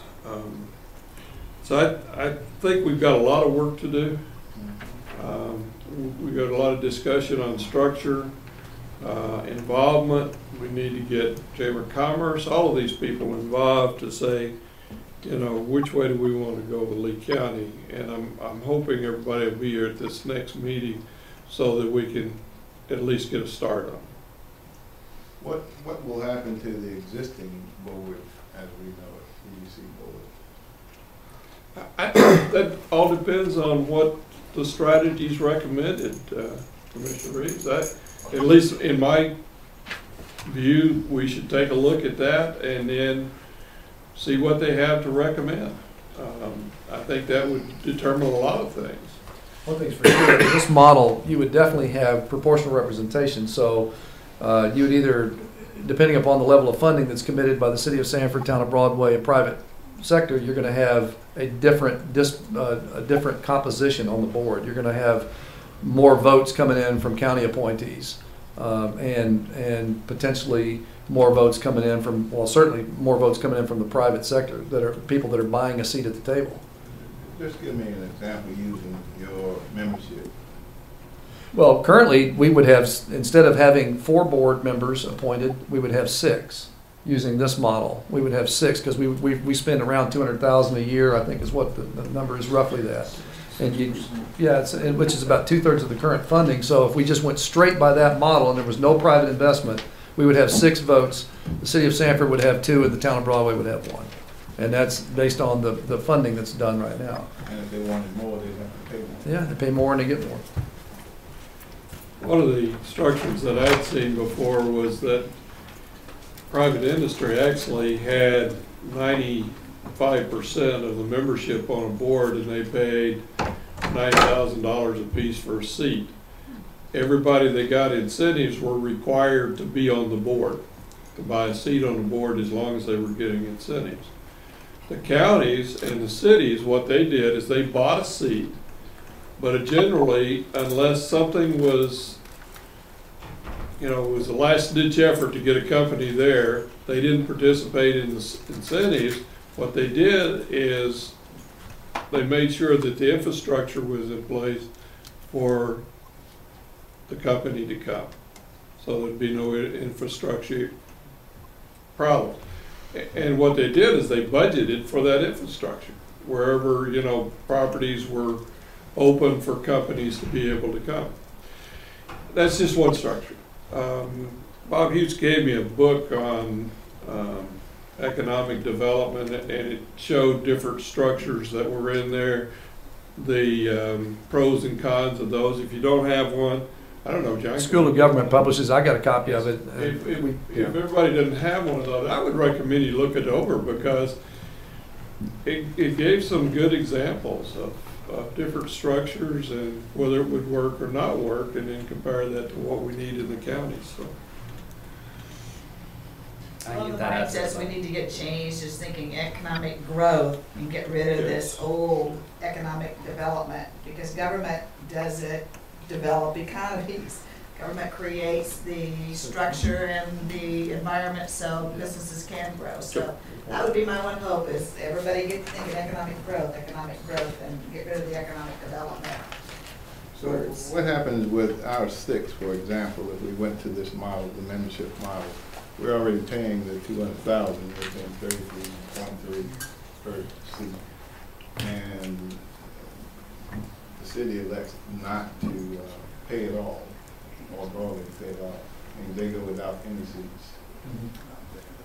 And the ones that are currently sitting in those potentially $33,000 seats would have to reapply along with anyone else that members of the board recommended. So, basically, I think what you're looking at is to try to get government out of being the one that's funding. No, I got that part. That's not what I am. What I'm asking you, for example, if I'm sitting on the board and come July or June, we do the reappointments, then all 6 seats are technically up for grabs because that's what we're paying for.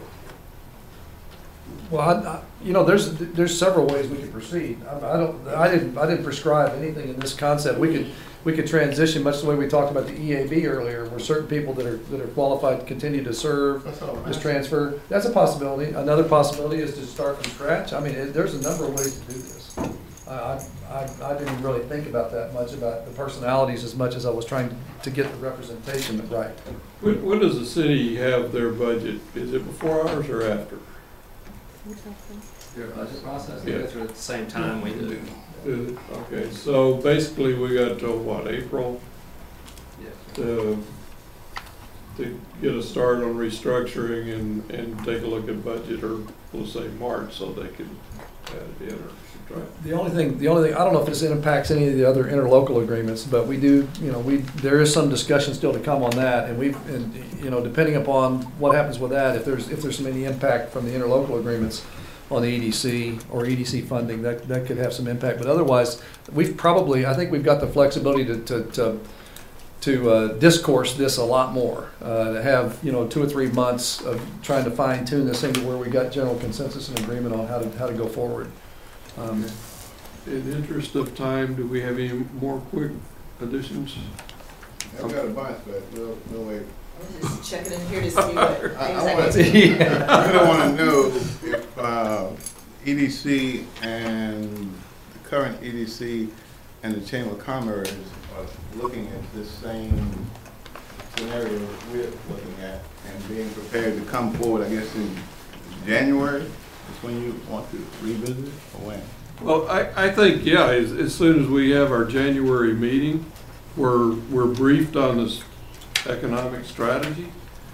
Then we can set a date where we can all come together and sit down and discuss it and proceed from there. What do you think about it? Is that good? That's good. We do have one more quarterly meeting in the first quarter of 2013 where we could actually make this the principal subject for our discussions, among all the jurisdictions in the EDC. Good. Okay, moving on to item H, page 68.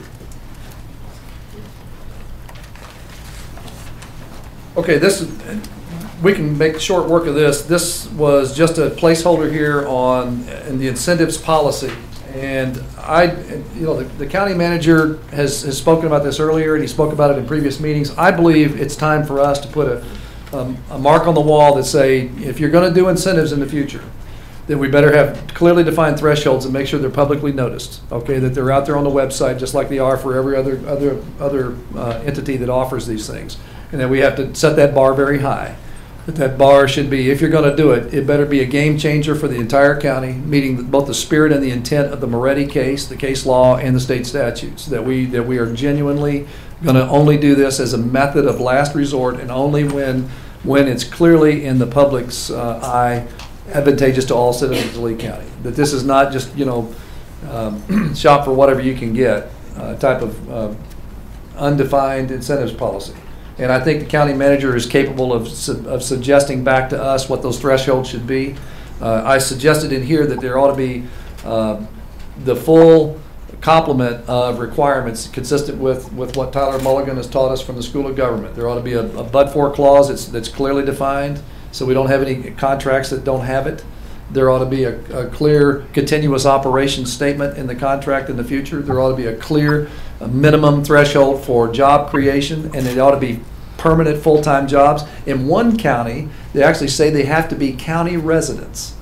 They've even gone that far. They shaped the policy so that they could identify that you don't get an incentive if you don't have a county resident being there. I don't know how they did it, but they did that. Could be questionable. A fourth one is the economic investment, and it ought to be, as Commissioner Shook spoke earlier, if they're going to talk about investment and expanding the tax base, it ought to be something that's a little more permanent, not something that's as transitory as personal property that could be worth half as much the following year. So that we get some meaningful investment in the economic base. So that if we get that to the county manager as guidance, so you come back to us with your thresholds for economic incentives, I think that'll take us a long ways. Plus, make us more predictable in the competitive landscape. Okay. Any discussion? Everybody good? All right.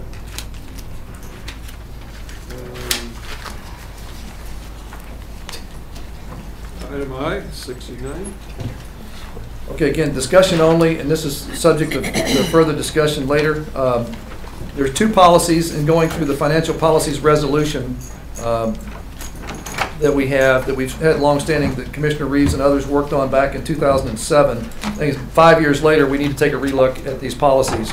I've heard expressed concerns about us carrying too much debt year to year, and I have that concern as well. That even though what we have is well within tolerances with the local government commission, that we carry more debt than I'm comfortable with, and that I think you are. I get nervous when our debt service rises to that level that puts us in a precarious situation about future bond funding and that sort of thing.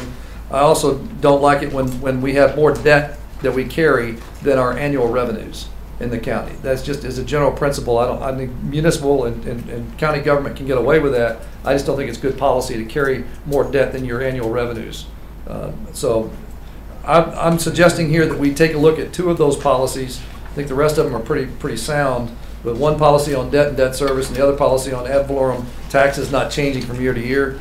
And the concern there is that basically we've said in order to stabilize things that we'll keep our county ad valorem tax rate the same year to year until in between the revals. Well, that actually doesn't do the best public service you can for your citizens, because what you've done, even though it makes you more predictable on your tax rate, what it doesn't do is it doesn't give them a break when you can afford to give them a break. And I'm saying if we can find a penny off our tax rate to shave on any given fiscal year, we ought to doggone well give it back to them. Don't take it from them if you don't have to have it. And I think that we need to remove this notion that we have to have stability in our ad valorem tax rate, so that we can, even though it makes it harder for us and to budget year to year, it certainly gives the citizens the relief that they deserve on ad valorem taxes. And so I suggest that we alter that policy as well. And this is, again, for discussion. I would ask that each of the other commissioners take a look at these policies and see if there's any other wordsmithing we can do, and then maybe reaffirm and modify our financial policies sometime in January to help the county manager when he goes through his budget process. I've got a question. On page 70, under the fees and user charges, Jim, can you elaborate on the second point there about should charge other fees when allowable? Just kind of give me some examples. Or This is the existing policy. I didn't structure that. I didn't have any big issues with it, but Commissioner Reeves was one of the participants in that process. He might could explain it. I mean, it's like in Parks and Recreation, where if somebody rents a facility from us, that is a cost to us to rent that facility to them. So we design a specific charge to basically cover the county's expenses, during the time that they're in that facility. and just making sure that we don't charge less than what it costs us to provide the service. That's what we try. And also Parks and Recreation programs, where you have gymnastics or Tiny Tots or some program like that. We're trying to generate a specific fee to cover that, since it's not something that really generates, and it's a benefit to the community as a whole. Okay, I just wanted to clarify that. Thank you. Yeah, that's an existing policy. No, right. So if you see something in there that you think we need to change, that's what we need to discuss, is what to do to change it. So. I just want to make a quick comment about the stability of the tax rate. The stability of the tax rate is really something more that the bond rating agencies look at. And they see stability of your tax rate as the ability to manage your budgets on an annual basis. If the board wants to lower the tax rate, that isn't going to hurt things. It's when you got to go the other way, yeah. and all of a sudden you start going up and down. That's when the bond rating agencies get nervous, is when they're seeing it going up and down a lot. So You know, I don't see it's a problem when you're going down. I see it's a problem when you've gone down and then all of a sudden you're going up and it looks like a roller coaster up and down. That's when they get nervous. And we can play with the wording on this so that it looks like that there's no problem with downward mobility, but maybe with upward mobility in between the revals. Figure out how to word that so that it's satisfactory for you and the bond servicing agencies, as well as giving back to our citizens. Well, I think we need the assurance we need to give them that we're always looking out for them on taxes. Okay. Any further discussion? Okay, discussion of financial policy changes. No, that's stuff we just did. Oh, we just did that. Okay, 2013-14 budget planning guidance. Okay, we tried to do this a year ago and it didn't work very well, so we're reintroducing this same concept.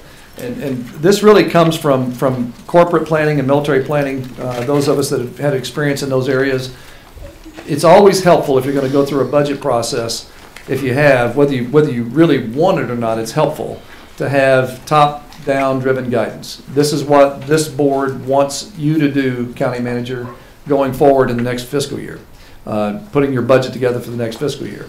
This is not to interrupt, not intended to interrupt or to complicate his life at all. Actually, to simplify and to take all these discretionary changes that he's contemplating as he goes about his budget process, and takes away the indecisive nature of where the commissioners might be from the departments, because the departments need to have some notion that this is where the commissioners are headed next year. Whether we're looking to achieve big cuts in staffing, or whether we're trying to reorganize or create a new planning department like we're going to talk about. This whole notion was to give executive guidance to the county manager so he's not operating in a vacuum. Now, he knows generally where we're headed. He knows generally what our predispositions are as commissioners, even the new ones. But he needs, I think, guidance that says this is where we want you to head for the next fiscal year. This guidance is subject to change during the budget cycle. And it's not locked in. It says it's an action item. If the action item is to give him budget guidance, and that this would be the guidance subject to your amendments. But I would suggest that this can change meeting to meeting as he goes through the budget process. We may find something new that we didn't know about, or we may hear back on the reval that we didn't get the increase in economic base that we thought we had, and therefore we may have to tune the ad valorem tax rate a little bit. This is just to tell him the direction we're headed in these major planning areas, so that the county manager is not having to guess what we'll accept or what we won't accept. Now, he didn't ask for this, and I'm sure he probably doesn't feel he needs this, but I feel as a member of this board that we're remiss if we don't tell him we want you to factor this into your planning next year. So I shouldn't have to read in the introductory letter to the budget, his draft budget next year, how he's going to have to raise taxes to do this or that. Okay, I don't want to see that language this year personally. You may not mind. I don't want to see that language. I want that language to be about what we're doing to reduce the tax burden on citizens. I want the whole frame of reference to shift to we're going to become leaner, meaner, and more outcome oriented in everything that we do. And that everything we spend money on has got an objective and a purpose, and that it has a meaningful service to the community. So that's it in a nutshell. If you want to go through these line by line, that's fine. I can explain each of these items where they came from. I know that you were looking to vote on this one, but as I was reading through this, I'm going to make a motion outside of that, if that's still the action you use. Well, why don't you do that now then? Because explain it and do that now, because I would rather put this to a vote later. Okay. I've been on this board 6 years now, and I think Amy, back when you and I served together, I know Robert, the whole topic of interlocal agreements have come up. Some of these are nothing more than a handshake with the city. And in the earlier conversations with John, we need, 6 months notice if we're not going to plan. So we're not going to renew an agreement. Specifically in this document right here, you've got plan and zoning, inspections, and GIS. They require a 6-month notice. That's right. Okay. And so I think the only one that we maybe don't need to do anything with is the 911. We really can't touch the 911 agreement.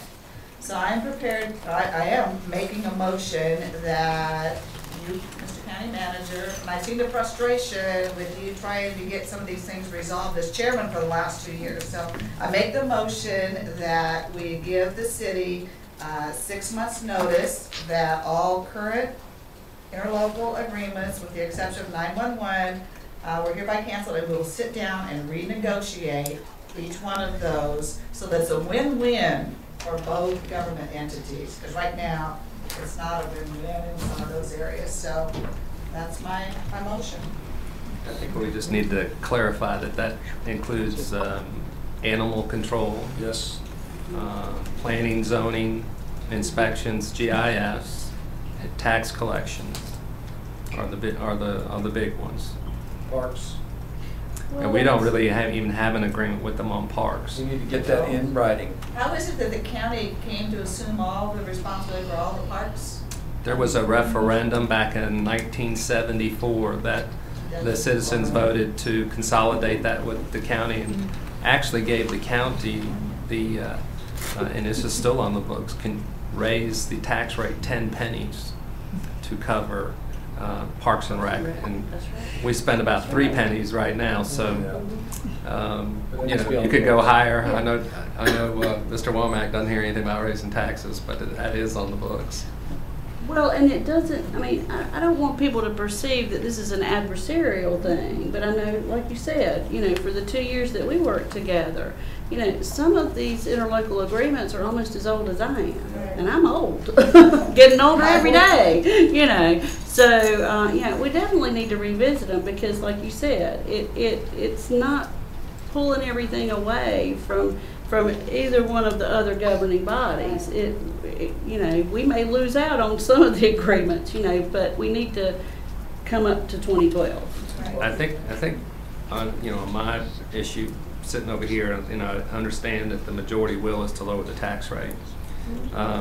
As we've been going through the budget the last few years, the one area that we haven't been able to lower costs is in our agreements with the city. You know, we're cutting, and then in those joint agreements, they just seem to go up every year. Planning contract has been up, you know, over the years that we've done it, is twice the inflation rate over that time period. And ask a simple question: what have we gotten? What are we getting for $400,000 a year in planning? The other thing is, it's not from lack of trying, because I know John has worked hard at trying to get them to come to the table to do that.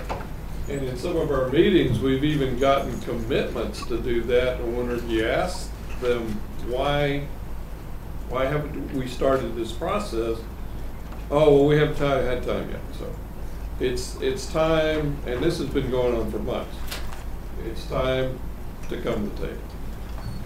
One other item in here I would like to bring up, and because it's in this specific document, and that is this is something that I've been very concerned about, is that we have by all accounts, a very accomplished and a very experienced joint city-county planning officer who runs community development, and he's a wonderful resource, is an institution in this county. But he's announced his retirement in about 18 months, and I don't believe that it's appropriate for us to have a personality-driven structure anywhere in the county. We should have the ability to be independent of an individual, and that I think he is so much of an institution, we've come to rely on him and that expertise down there for everything.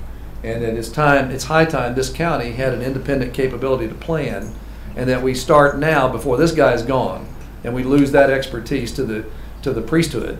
Okay, we need to get somebody schooled now and in place in the county planning office.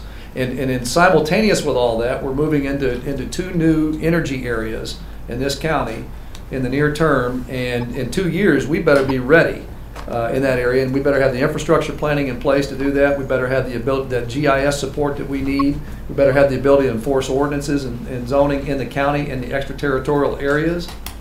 We right now don't have that, and we've got to get on board and get that going, and that's in this guidance this year for the county manager to take that $400,000 a year and start that planning office and get this going. And then if in the future, if we need to, we can extend the scope of that planning office to do things like water and sewer and other capabilities. But for now, we just need to make sure that we have an independent capability to operate without having to rely on an interlocal agreement, which is not necessarily serving our best interests. Part of this guidance, what I asked John to do, to answer my own questions, is that he takes a look at it initially, and if he sees a problem with going to ad valorem or per capita, or whether we do a combination, to come back to us and say, we have a problem here, and then see if we can't resolve it. That problem. Hey, Charlie, I totally agree. This guidance, again, I want to emphasize that this is telling, this is where we are today. If you've run into anything in here which is illegal, unethical, or impractical, then come back to us and tell us, and then we'll change the guidance. Right. You know, there's no reason this is locked in now to June 30th. The idea is to give him something to work with now as he runs into problems with any of this, and he comes back to us. And he tells us that I can't, or if we get a lot of feedback from the public that says, you know, on the sales tax, as an example you just used, if that's going to impose some burdens we didn't anticipate, and there's not a way out, and then maybe in that dialogue we'll be able to go back and revisit that question. With the immediate notification to the city, is there any interlocal agreement that we can't honor as we currently sit as the county board? John, I'll defer that question to you. You mean, I don't understand the question. 911 we can't. Pardon? Yeah, 911 is off the table. 911. Yeah, 911. That's kind of off the table, but anything else that we would have to step to the plate and take over between now and July 1. This is just a notification that it expires in July 1. This is not, we're going to be in contract with them during the 6-month period. We just have a 6-month pre-notice transition. I understand that, but I also understand the politics around here. Okay? So I think he understands what I'm talking about, because on July 1, there may be, I don't know, he knows, there may be something that we need to step to the plate right away. And will we have those people in place to carry out that service is what I'm asking. You know, for us, the big step is planning and inspections and getting back into that, where we have to go out and hire people. Everything else works the other way, where That's good. you know, where they're going to have to go get the people, and they're going to have to go get, you know, animal control officers. They're going to have to go get tax collectors. You know, the tax collection situation works right into the Evergreen audit. And that's another You know, reason so, that you know, we give that up, you know, we end up with that person that, you know, we do some other things with. There's gonna be some changes there I have to discuss with the board on the vehicle collections as well, so, which actually, you know, should help us going forward. Going backwards, it's gonna be difficult to collect, old vehicle taxes with the state taking that over, but, you know, going forward. Effective when, John? July 1st or? July 1st. It's basically no ticky, no washi, so, you know, if you don't pay your taxes, you don't get your tag. So, you know, there shouldn't be any reason why we're not getting 100% vehicle, which that's going to increase 15%. Is the state going to take some of that out for collecting our taxes? Well, I'm sure there is. There is a fee. It's not a bad fee, to be honest with you. We just don't like them handling our money. You're offering this as guidance in advance to seeing what the staff may propose, make it all inclusive.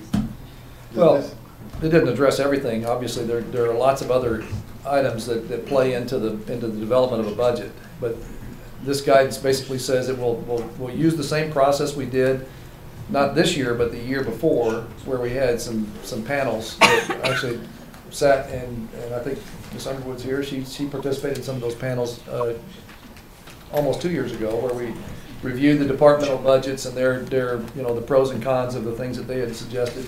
We learned a lot from going through that process. I think the three commissioners here that weren't on the board 2 years ago would have an opportunity to participate in that. But otherwise, it'd be the same process you go through now. It's just that you're getting a starter set of guidance to work with setting some bounds in a few areas which would shape your development of a budget. One other thing I just want to discuss real quick is if the board does pass this and we go with item G1, which is new building moratorium,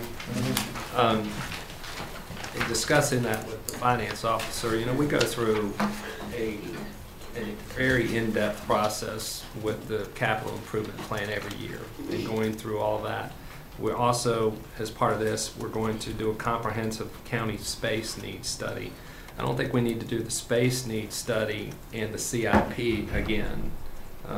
If we wanted to put a hold on the CIP planning process for a year until we can get through the space needs study, I think that would be a good thing, because otherwise we're just going through the exercise, right, and we're spending a lot of time on that. So I would like to put, we've sent the documents out to everybody. I know people are working on it. If it's something that we're just going to put on the shelf and not do anything with, I would just assume go ahead and tell them to go ahead and let's stop the process and let's. So you're saying, let me make sure I understand. You're saying that if we're going to do the moratorium, don't waste the time going through the CIP process. Just put a hold. That's right, because then in this we go through. We're going to pull out the old county space needs plan that we have. Probably go hire somebody and update that, and we're kind of working against each other on that. I just had one thought on that though. And I haven't seen it yet. I don't know, maybe we have missed it somewhere. We had asked for an update on all of our properties that we currently have and the condition. The only problem I have with that is if we can take existing properties and repurpose them. Yeah, refurbish them. We might want to consider that if it would serve our needs, so we don't have to go out and build new buildings. Yeah, that would be identified in the space needs study, because they evaluate all your existing space and all your existing real estate. Okay. And we do have some, and in the end, you hope you end up with this plan, the real estate to keep and real estate to get rid of. Okay. And we've got plenty we need to get rid of, as we've discussed before. We've accumulated some unwillingly over the last few years and haven't really been successful in selling anything that's been foreclosed on, or we vacated the Jonesboro Library, haven't been successful in selling that yet. So we need to develop a plan to sell that, all those properties. So that would come up out of the space needs requirement, space study. And so we would prefer to spend our time on that study than to have all the departments go through the capital improvement plan, give us their wish list for what they would like to build in the future, when kind of go against what we're planning to do here. When did you say that was going to be done? Well, it's out right now, and they're doing January. They're doing January. So right now, if I were to end the project, end the CIP request right now, just send a memo out tomorrow, say we're not going to accept these. You can stop the process for now. We'll save them a lot of time as well. One of the, I think it's perfectly sound. The other thing I would just tell you, and this is not because we don't like anybody. We got to be very frugal with money, and particularly right now, with uncertainty about the recovery and whether this recession is going to continue on. We just need to be very, very careful about how we're spending money. And capital projects are very, very costly. And that's why I'm suggesting that we take a pause for a year, and you can study ourselves to death, but I don't think we have to do that. We just need to have a really good, sound study of space. And I'll give you one example. There's a new proposal on the table, and as much as we all want to help the community college and build a new continuing ed building, we're hearing differing opinions about whether we need medical arts or continuing ed, and whether to structure the building a certain way. They've proposed a continuing ed building this year, which would be very costly, $10 million or more. And then on top of that, I hear feedback, and I've actually seen, on the campus that there are building spaces not being used optimally throughout the day, in the educational day. And I've seen that. My son was going out there until this last semester, and I see that on occasion, that there are classrooms that are sitting empty for a good part of the day because they got one class in there, and we're maybe not making optimal use of the space. Now, there may be reasons why some of that space isn't usable by other classes, but we need to make sure that we've assured the public that we've done a thorough analysis of the space we do have available, the buildings we do have responsibility for, and that's not going to meet the interim needs that we have while we're waiting on the economy and the tax base to grow, and where we could more readily afford to build capital projects. So I'm just, this is not that we don't love the community college or want to help them. You know, they're competing with the K-12 education system, and they want to build some new elementary schools. And I would suggest there that we need to do a same sort of analysis at the school level. They need to figure out, could you expand a school rather than build a new school and do it for half the price and achieve the same end game, especially if education reform takes place and now children are being diverted away from the public schools and we don't need those elementary schools. So, you know, there's a lot of possibilities coming, and I think we just need to take a pause this year and not build any new starts, and then make sure that we've done a thorough analysis of what our needs are and what we have available to satisfy those needs before we build. Okay, we got a motion on the floor from Linda. You want to restate that for us? Let's see. Way back. Terminate all interlocal agreements with the exception of the notice to. Notice to the county manager to give City of Sanford. the 6-month notice to the city, and you had stated the specific, Contracts. you want to state those for the record? Planning, zoning, community development, GIS, inspections, tax collections, and animal control. With the intent that this is, a good faith effort for everybody to come to the table and really have a true discussion and have this be a win-win for, all of the citizens. So, Okay, so do we have any further discussion on this item? It'd be good to get that list out to all of us Yes. as a reminder of what we're looking for. Okay. We can do that in our notes. Did you get those okay, Keenan? All right. All right, any further discussion? Then I'll call for a vote. All those in favor, say aye. Aye. Any opposed?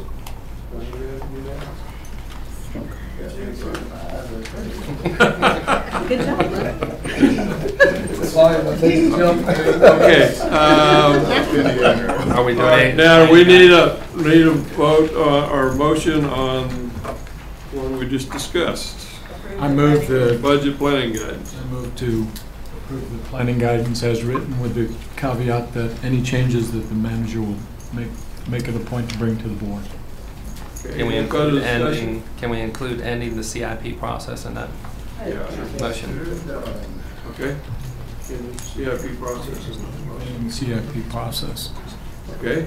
Any further discussion on this item? I just have this comment. I would sometimes love to see what the staff would have come up with before we impose our wheels on them. I have a great sense of pride of the job that they have done, and they currently do. Sometimes I'm interested in knowing more about the folks that are in it day to day, as opposed to those who have their own imagined ideas of how things work. I echo that sentiment, and that's one of the reasons why I wanted to add to this process what we did 2 years ago, and that is those independent departmental reviews. I don't think the county manager feels like we stepped on his toes. Hopefully he didn't. At that time, I had confidence that they'd step up to the mic and tell us what was on their mind. And those departmental directors, we really appreciated that. And I tell you what, I learned a lot going through that process, things I wouldn't ordinarily know about what we do day to day in some of these departments. And we were able to restore a couple of things back to the budget that the county manager had determined probably weren't affordable, that I think actually worked out well. At least in general services, I know it did. So trade-offs, yeah. Yeah, I made some trade-offs. It made me look like the bad guy. Yeah, instead of us. But the net result was, I think, that the county benefited from it because he's not clairvoyant and he doesn't have every answer, and it helps us to know a little bit more about what we're doing. So that process will be repeated this year. Well, it helped us get to know the county heads of the departments a little better, and gain a little more confidence that they were really working hard at doing the process. And I think it also showed they knew where every penny. That's exactly right. Not being wasted. Gave us confidence in what they were proposing to. Okay. We're done with it. Had a vote. Oh, all those in favor, say aye. Aye. We just voted, didn't we? No, not on that one. I don't know, Thank you. planning Okay, guidance. those opposed? Looks like we got a unanimous. I think we, 4 hours is our We're more about it. Okay, managers report. Yes, sir, I have a couple items. Number one, I wanted to give an update on the US 1 Tramway Road intersection project. Right before the meeting, I got a call from Marty Tillman, one of the division engineers down in Aberdeen. The public hearing, or public comment period, or public information meeting, I guess is what they actually call it, will occur on January 10th. We don't have an exact time yet, but we're fairly confident that it will be at the McSwain Center. So January 10th, and normally these are evening meetings. The ones I have attended in the past, normally either 5, 6, or 7 o'clock they start. Is this a one-way communication from the DOT to the public, or will the public have a chance to? The public can give written comment in all likelihood and have an opportunity for informal conduct, input to the engineers during that period, but they don't do a formal public hearing where people walk up to the mic and express their views. They usually have a little box there with sheets in there. You get one, you fill it out, they take it back. And they do read those, because I was at one when we were discussing the widening of 421 through Broadway. And they did read those comments and responded to them. So What time will that be? We're not we don't sure. know yet for specific. Normally it's 5, 6, or 7. You know, depends on, really It's depends most- on the most of the time developer. The it's developer published. sets the time. Yeah, most of the time it's published in a paper too. Yeah, and it has to be notified 2 weeks in the paper prior to the meeting. So look for something towards the end of December with that notice. But we do know it's January 10th. We did meet with the division engineers last week, and the sheriff, and emergency management, and our representative, Stone, was there to discuss this intersection. And we met for a couple hours and went over different scenarios that the DOT, thought were possibilities. But I think the meeting really ended with the issue that a long-term plan needed to be developed for the intersection, and that the superhighway was more of a interim plan for the developer, so that the developer could do his project.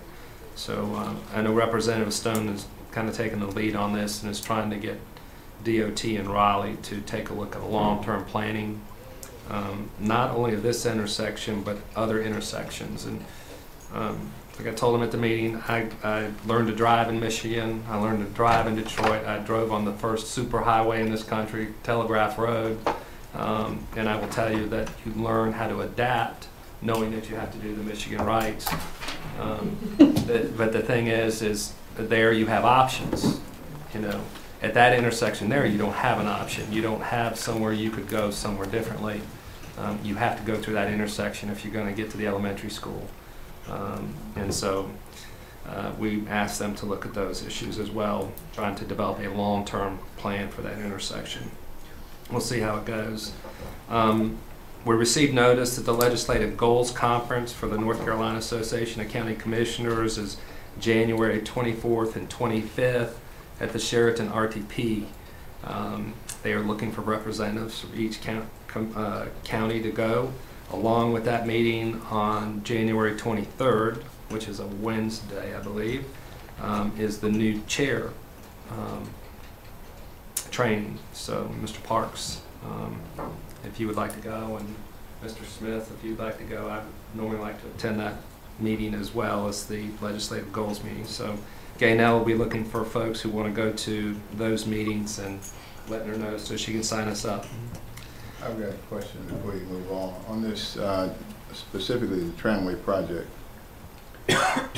who's going to be responsible for bringing the newly elected legislative body members up to snuff on what's going on here? As far as Senator Rabin and Representative. McManus. That's okay. I'll contact Mike and see if he will take that lead. We can go. Yeah, we can go, well, actually, we can go talk to him, yeah. Yeah. Be happy to do that. And make sure that they know we have a vested interest and would like to be kept abreast as they move forward, whatever position they take on the issues.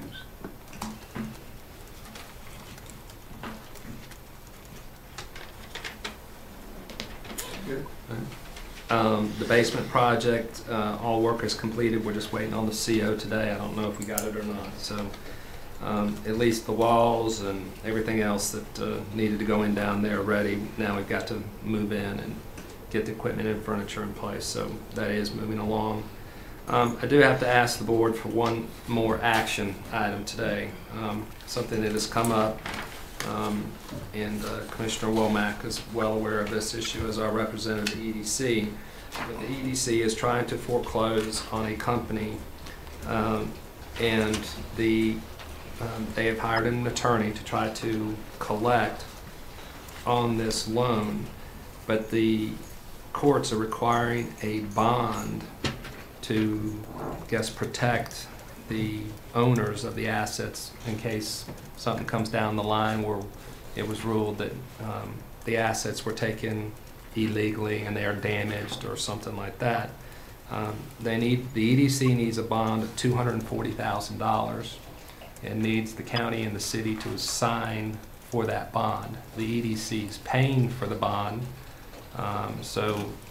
well, I can't really say there are any county dollars involved because we're 66% of that fee, but we don't have to write them a check for them to get that bond. They have the money on hand to do it themselves, but I need approval from the board to sign the application and authorization for those bonds. What's the cost back to this board and to the taxpayers? Well, the bonds are $2,400, so so that's that cost. Now, if let's say the assets are collected and there's damage, there's obviously issues with us getting bonded in the future, I would assume. I mean, I don't. Sounds like to me, I don't know that much about it, but it sounds like to me what we're talking about is some type of aircraft company that has planes that are highly portable. So wait a minute. You didn't mention the company. Is this the aircraft company? Yes, sir. This isn't the other one where the batteries are stored out there. So we got two bad loans in the county. Yes, sir. And you're only asking for a board action on the bond for the one. For D-Bar D. For B-Bar D Aviation. Let me say this. I want to just go back. I don't know much about this, but it sounds like to me, just from what I've heard, it is what is called a pre-judgment attachment, right, where prior to judgment being entered, if you think something might fly out of state, they go ahead and, with an attachment bond, you go ahead and seize it prior to the judgment. So that's what it sounds like to me. I'm not involved in it. That's exactly what's. I'm glad you clarified that, because frankly, this is necessary to secure.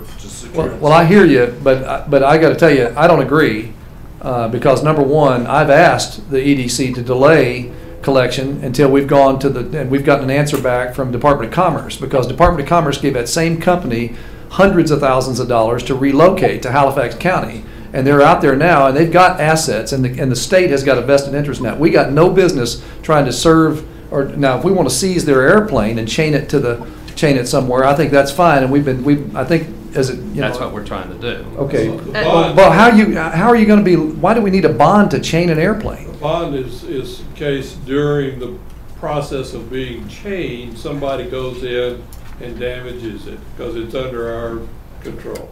And then the judge would say, well, you shouldn't have seized that airplane. We need $2,400 to put a chain on an airplane. Yes, sir.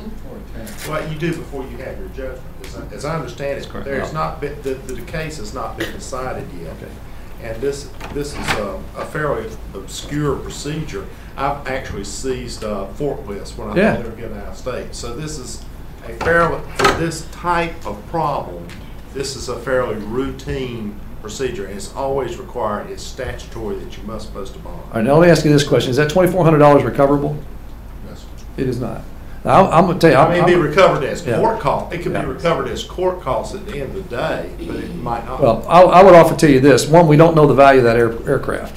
And I question that it's even close to being what the value of the loan. I mean, they owe us about $70,000, and I doubt seriously that piece of aircraft out there, I'll call it that, I think it's flyable, but I'm not sure. I don't think that we ought to be forfeiting $2,400 just so we can put a chain on it.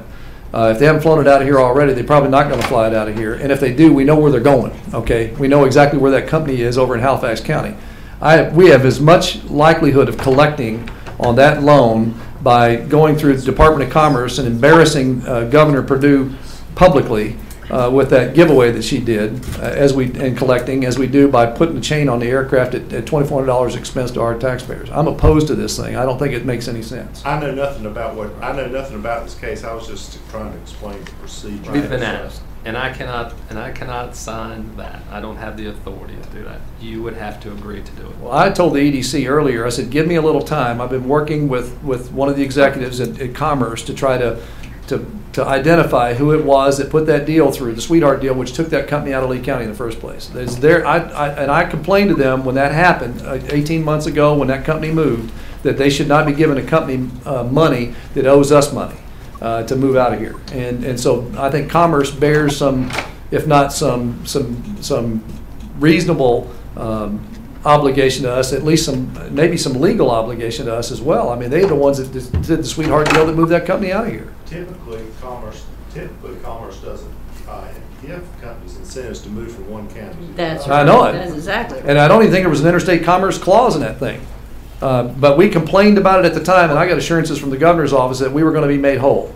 And now I want to go back and collect on that assurance. But I don't think we're going to do that by spending $2,400 to put a chain on an aircraft. Okay, so do we have a motion on the floor? I move not to approve. Any other discussion? What do you need? What's your recommendation? It's really not, it is a county issue, but, we're doing this as a favor to another entity.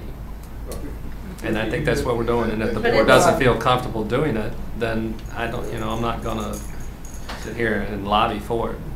Yeah, I was just gonna ask John what are his, comments on it and see where we go from there. I mean, I've heard what Commissioner Womack has said, but this one is, John probably has a great solution for us or a good idea of what we should do. And so I think in the future, we need to control the loan fund. Absolutely. Yes. Absolutely. Yeah. Right now, our track record's not looking very good. There's two downsides to this. Spending the $2,400, that's obvious. But the other downside is if something goes wrong, we're on the reason why we asked to do it is because we're the deep pocket. Yeah. We're the funding agency. That's why they're asking us. We don't even know what that thing is worth. Any other?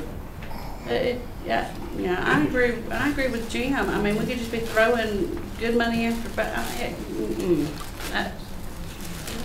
we'll talk later. Okay, we ready to vote or any more discussion?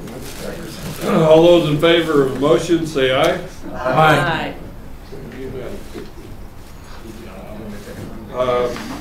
Okay, John, did you have anything further? That's right, I'm finished, sir. Thank you. Okay, Commissioners' comments. I'm going to start down here with Commissioner Frazier, please. Everything's well. Pass. Okay. This is the only meeting in December, right? That's correct. Okay, well, I'd like to wish everybody Merry Christmas, and hope you have a good time with their family and safe.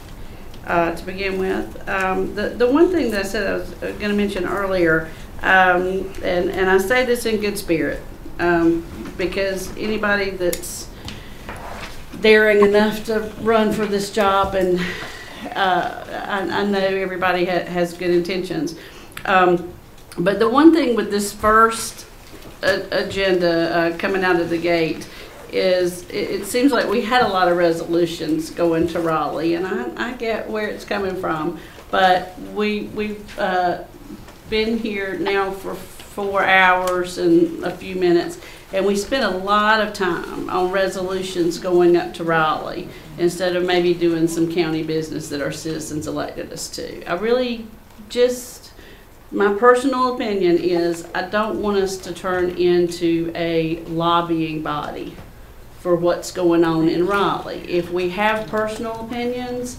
about what needs to be taking place in Raleigh or Washington, I certainly encourage each of us to visit Raleigh and Washington and to call our representatives, you know, but to spend a lot of these good folks' time and the people that want to try to watch the meetings, just resolution after resolution, I think that's going to wear thin, and we're not serving the citizens as well as we should be.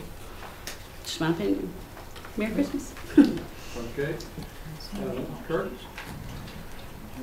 Just wanted to apologize to Commissioner Reeves for insinuating he doesn't read the paper. You owe me more than that. Good thinking fishing. But I think that. Go ahead. Appreciate that. The just for your information, I've been doing some preliminary groundwork on developing a youth program for our county. If anyone had seen the man on the street thing in the newspaper, a couple of people were commenting on they'd like to see their commissioners take care of the potholes in the roads. Yeah. Problem is we don't do that.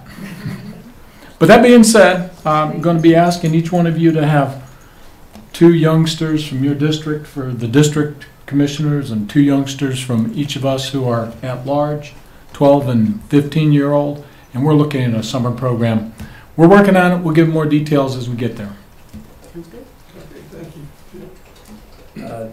Echo sentiments from Commissioner Dalrymple. I too would like to wish everyone a Merry Christmas, and hopefully we'll have something to put in your stocking for the new year. In terms of the tax break, we owe it to you, long overdue.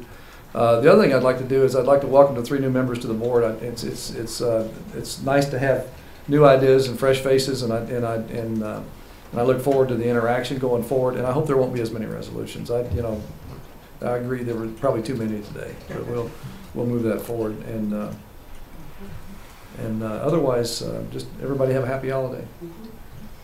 Mr. Reeves. Happy holidays. I do want to, I guess you're considered more of a sophomore now. You've been here before.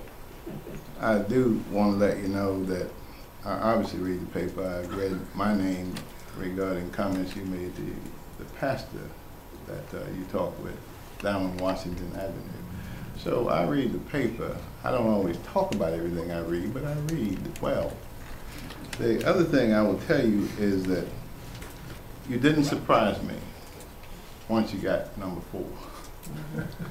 You held true to your word, to your map. I only hope that you'll be more considerate in the future in allowing other people who will be impacted by some of the decisions that are made here to give them an opportunity to be responsive to what you're proposing. And I'm not sitting here telling you that everything you presented was bad. I'm not saying that. I think it's unfortunate when we take action that impact other individuals and their livelihood, that we ought to be considerate enough to allow at least one meeting for those individuals to give some feedback.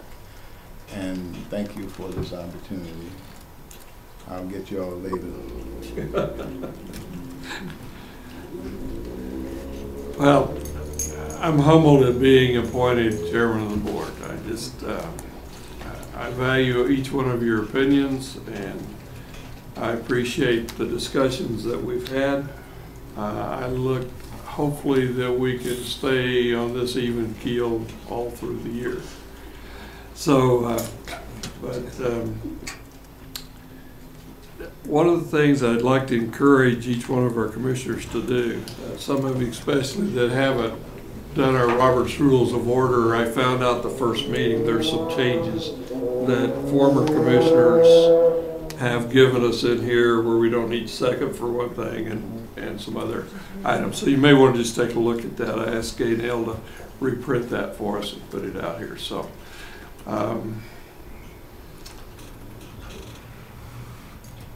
I'm gonna miss all of you during holidays. You know, wish you Not with everybody 4 a hours. Merry Christmas. You gotta come back. I'll be missing you a lot. Yeah, okay. I saved Commissioner Shook for last. I'm gonna let her say something and then I'll have some more to say. I thought this was going to be so easy.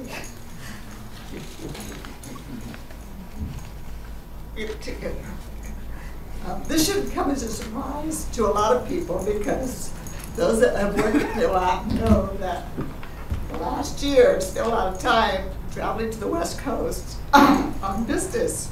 And this is an opportunity that's turned into a full-time opportunity for my husband and I.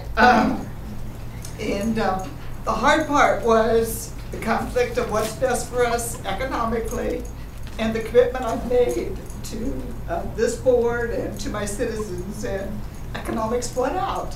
So I am formally submitting my resignation to the Board of Commissioners, especially, in fact, I should read this so I don't mess it up. I hereby submit my resignation from my position as the elected representative of District 3. I see too many good friends in you, that's why I'm losing it. On the Lee County Board of County Commissioners, effective at midnight on December 10th, 2012, which is a week from today. My husband and I are pursuing a business opportunity that requires a move from the state of North Carolina. It has been a great honor to serve the citizens in District 3 as well as the citizens of Lee County for the last 6 years. I'm very proud of the dedicated county employees who take their job of serving the citizens of Lee County seriously. I've worked with a lot of department heads and the people in those departments, and I mean that with all sincerity. We have the best. As chairman of the board for the last 2 years, I have had the opportunity to work closely with one of the best county managers in the state of North Carolina. And John, you've been a trusted advisor, but also a good friend. I'm going to miss you. Members of boards of commissioners come and go. I can honestly say, and I was surprised when I counted this number up, in the 6 years I've been on this board, I've worked with 13 different commissioners. And that revolving seat was the fastest one in that first year. But I can honestly say that I've learned something from every one of them. And I feel like I've had a lot of personal growth in this position. You know, Robert, a comment you made earlier about the 4 votes now. I remember the first 2 years were pretty lonely for me. But, you know, I will say that no matter what side of the political spectrum you're on, you know, you have to be driven by your core principles. And you should never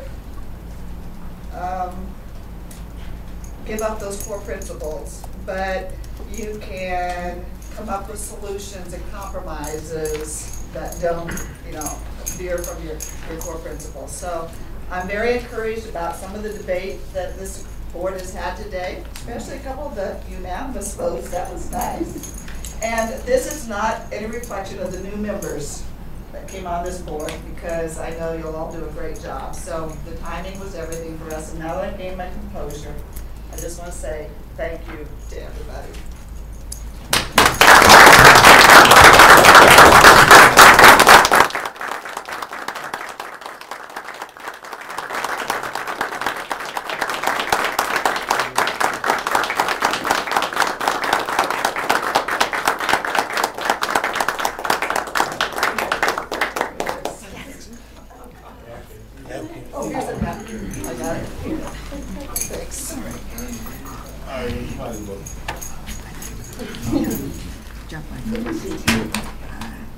We may not agree on all the issues, but we respect each other. I voted for you.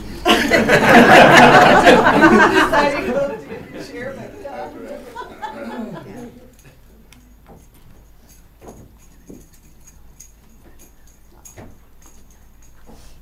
What are you doing anyway? I'm reading a resolution. I have to say this about this lady. She's been my mentor on this board. I never really planned to get involved in politics. And I was asked to do something, and I said, nah, I'll go help somebody else do something. So I was Linda's treasurer when she ran for legislature. Got to know her personally. And I've never seen a harder working, conscientious person my whole life. And she got to be my mentor and challenged me to do more.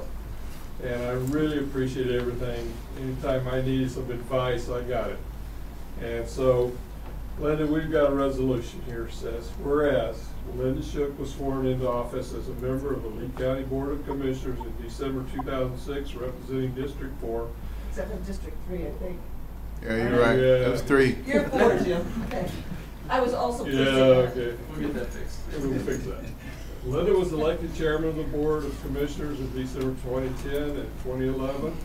And whereas Linda served in several leadership positions during her tenure, including serving on the Lee County Fire Advisory Board, Social Services Board, Triangle J Council of Government, and Sand Hills Mental Health Board.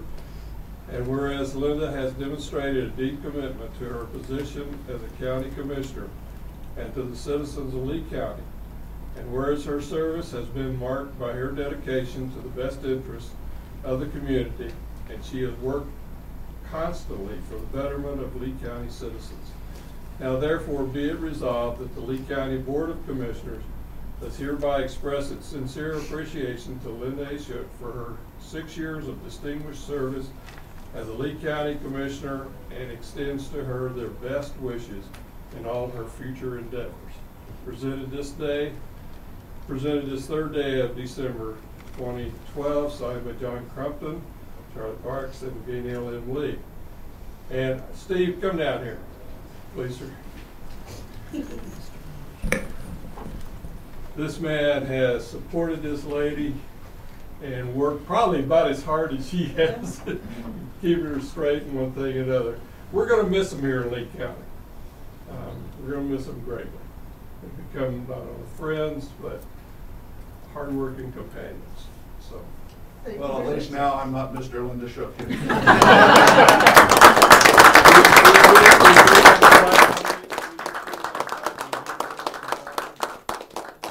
we also have a presentation for you from the board.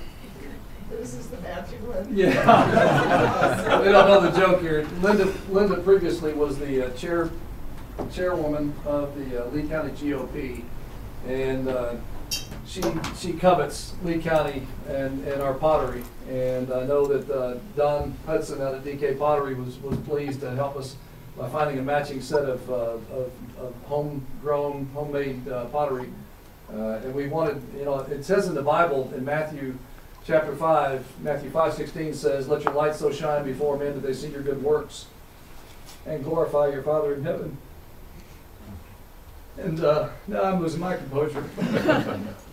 But I just want y'all to know that I hope when she turns this on in her new apartment or her new house where they're living in Las Vegas or wherever it is, that her light will shine, her light will continue to shine, and she'll remember Lee County for this pottery.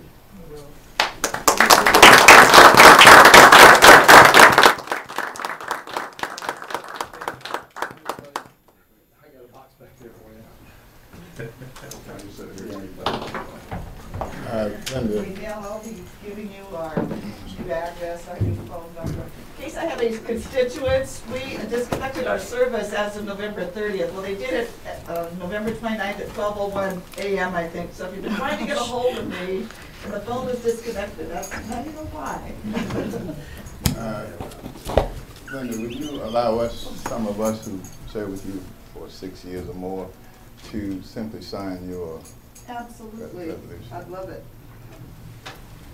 And do some more work with Commissioner Parks on the length of the meetings before you go today.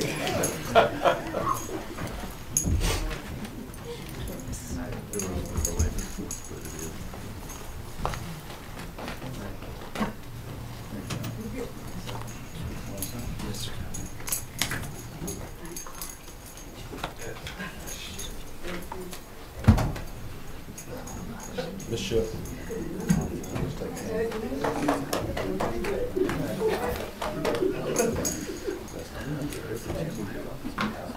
Thanks.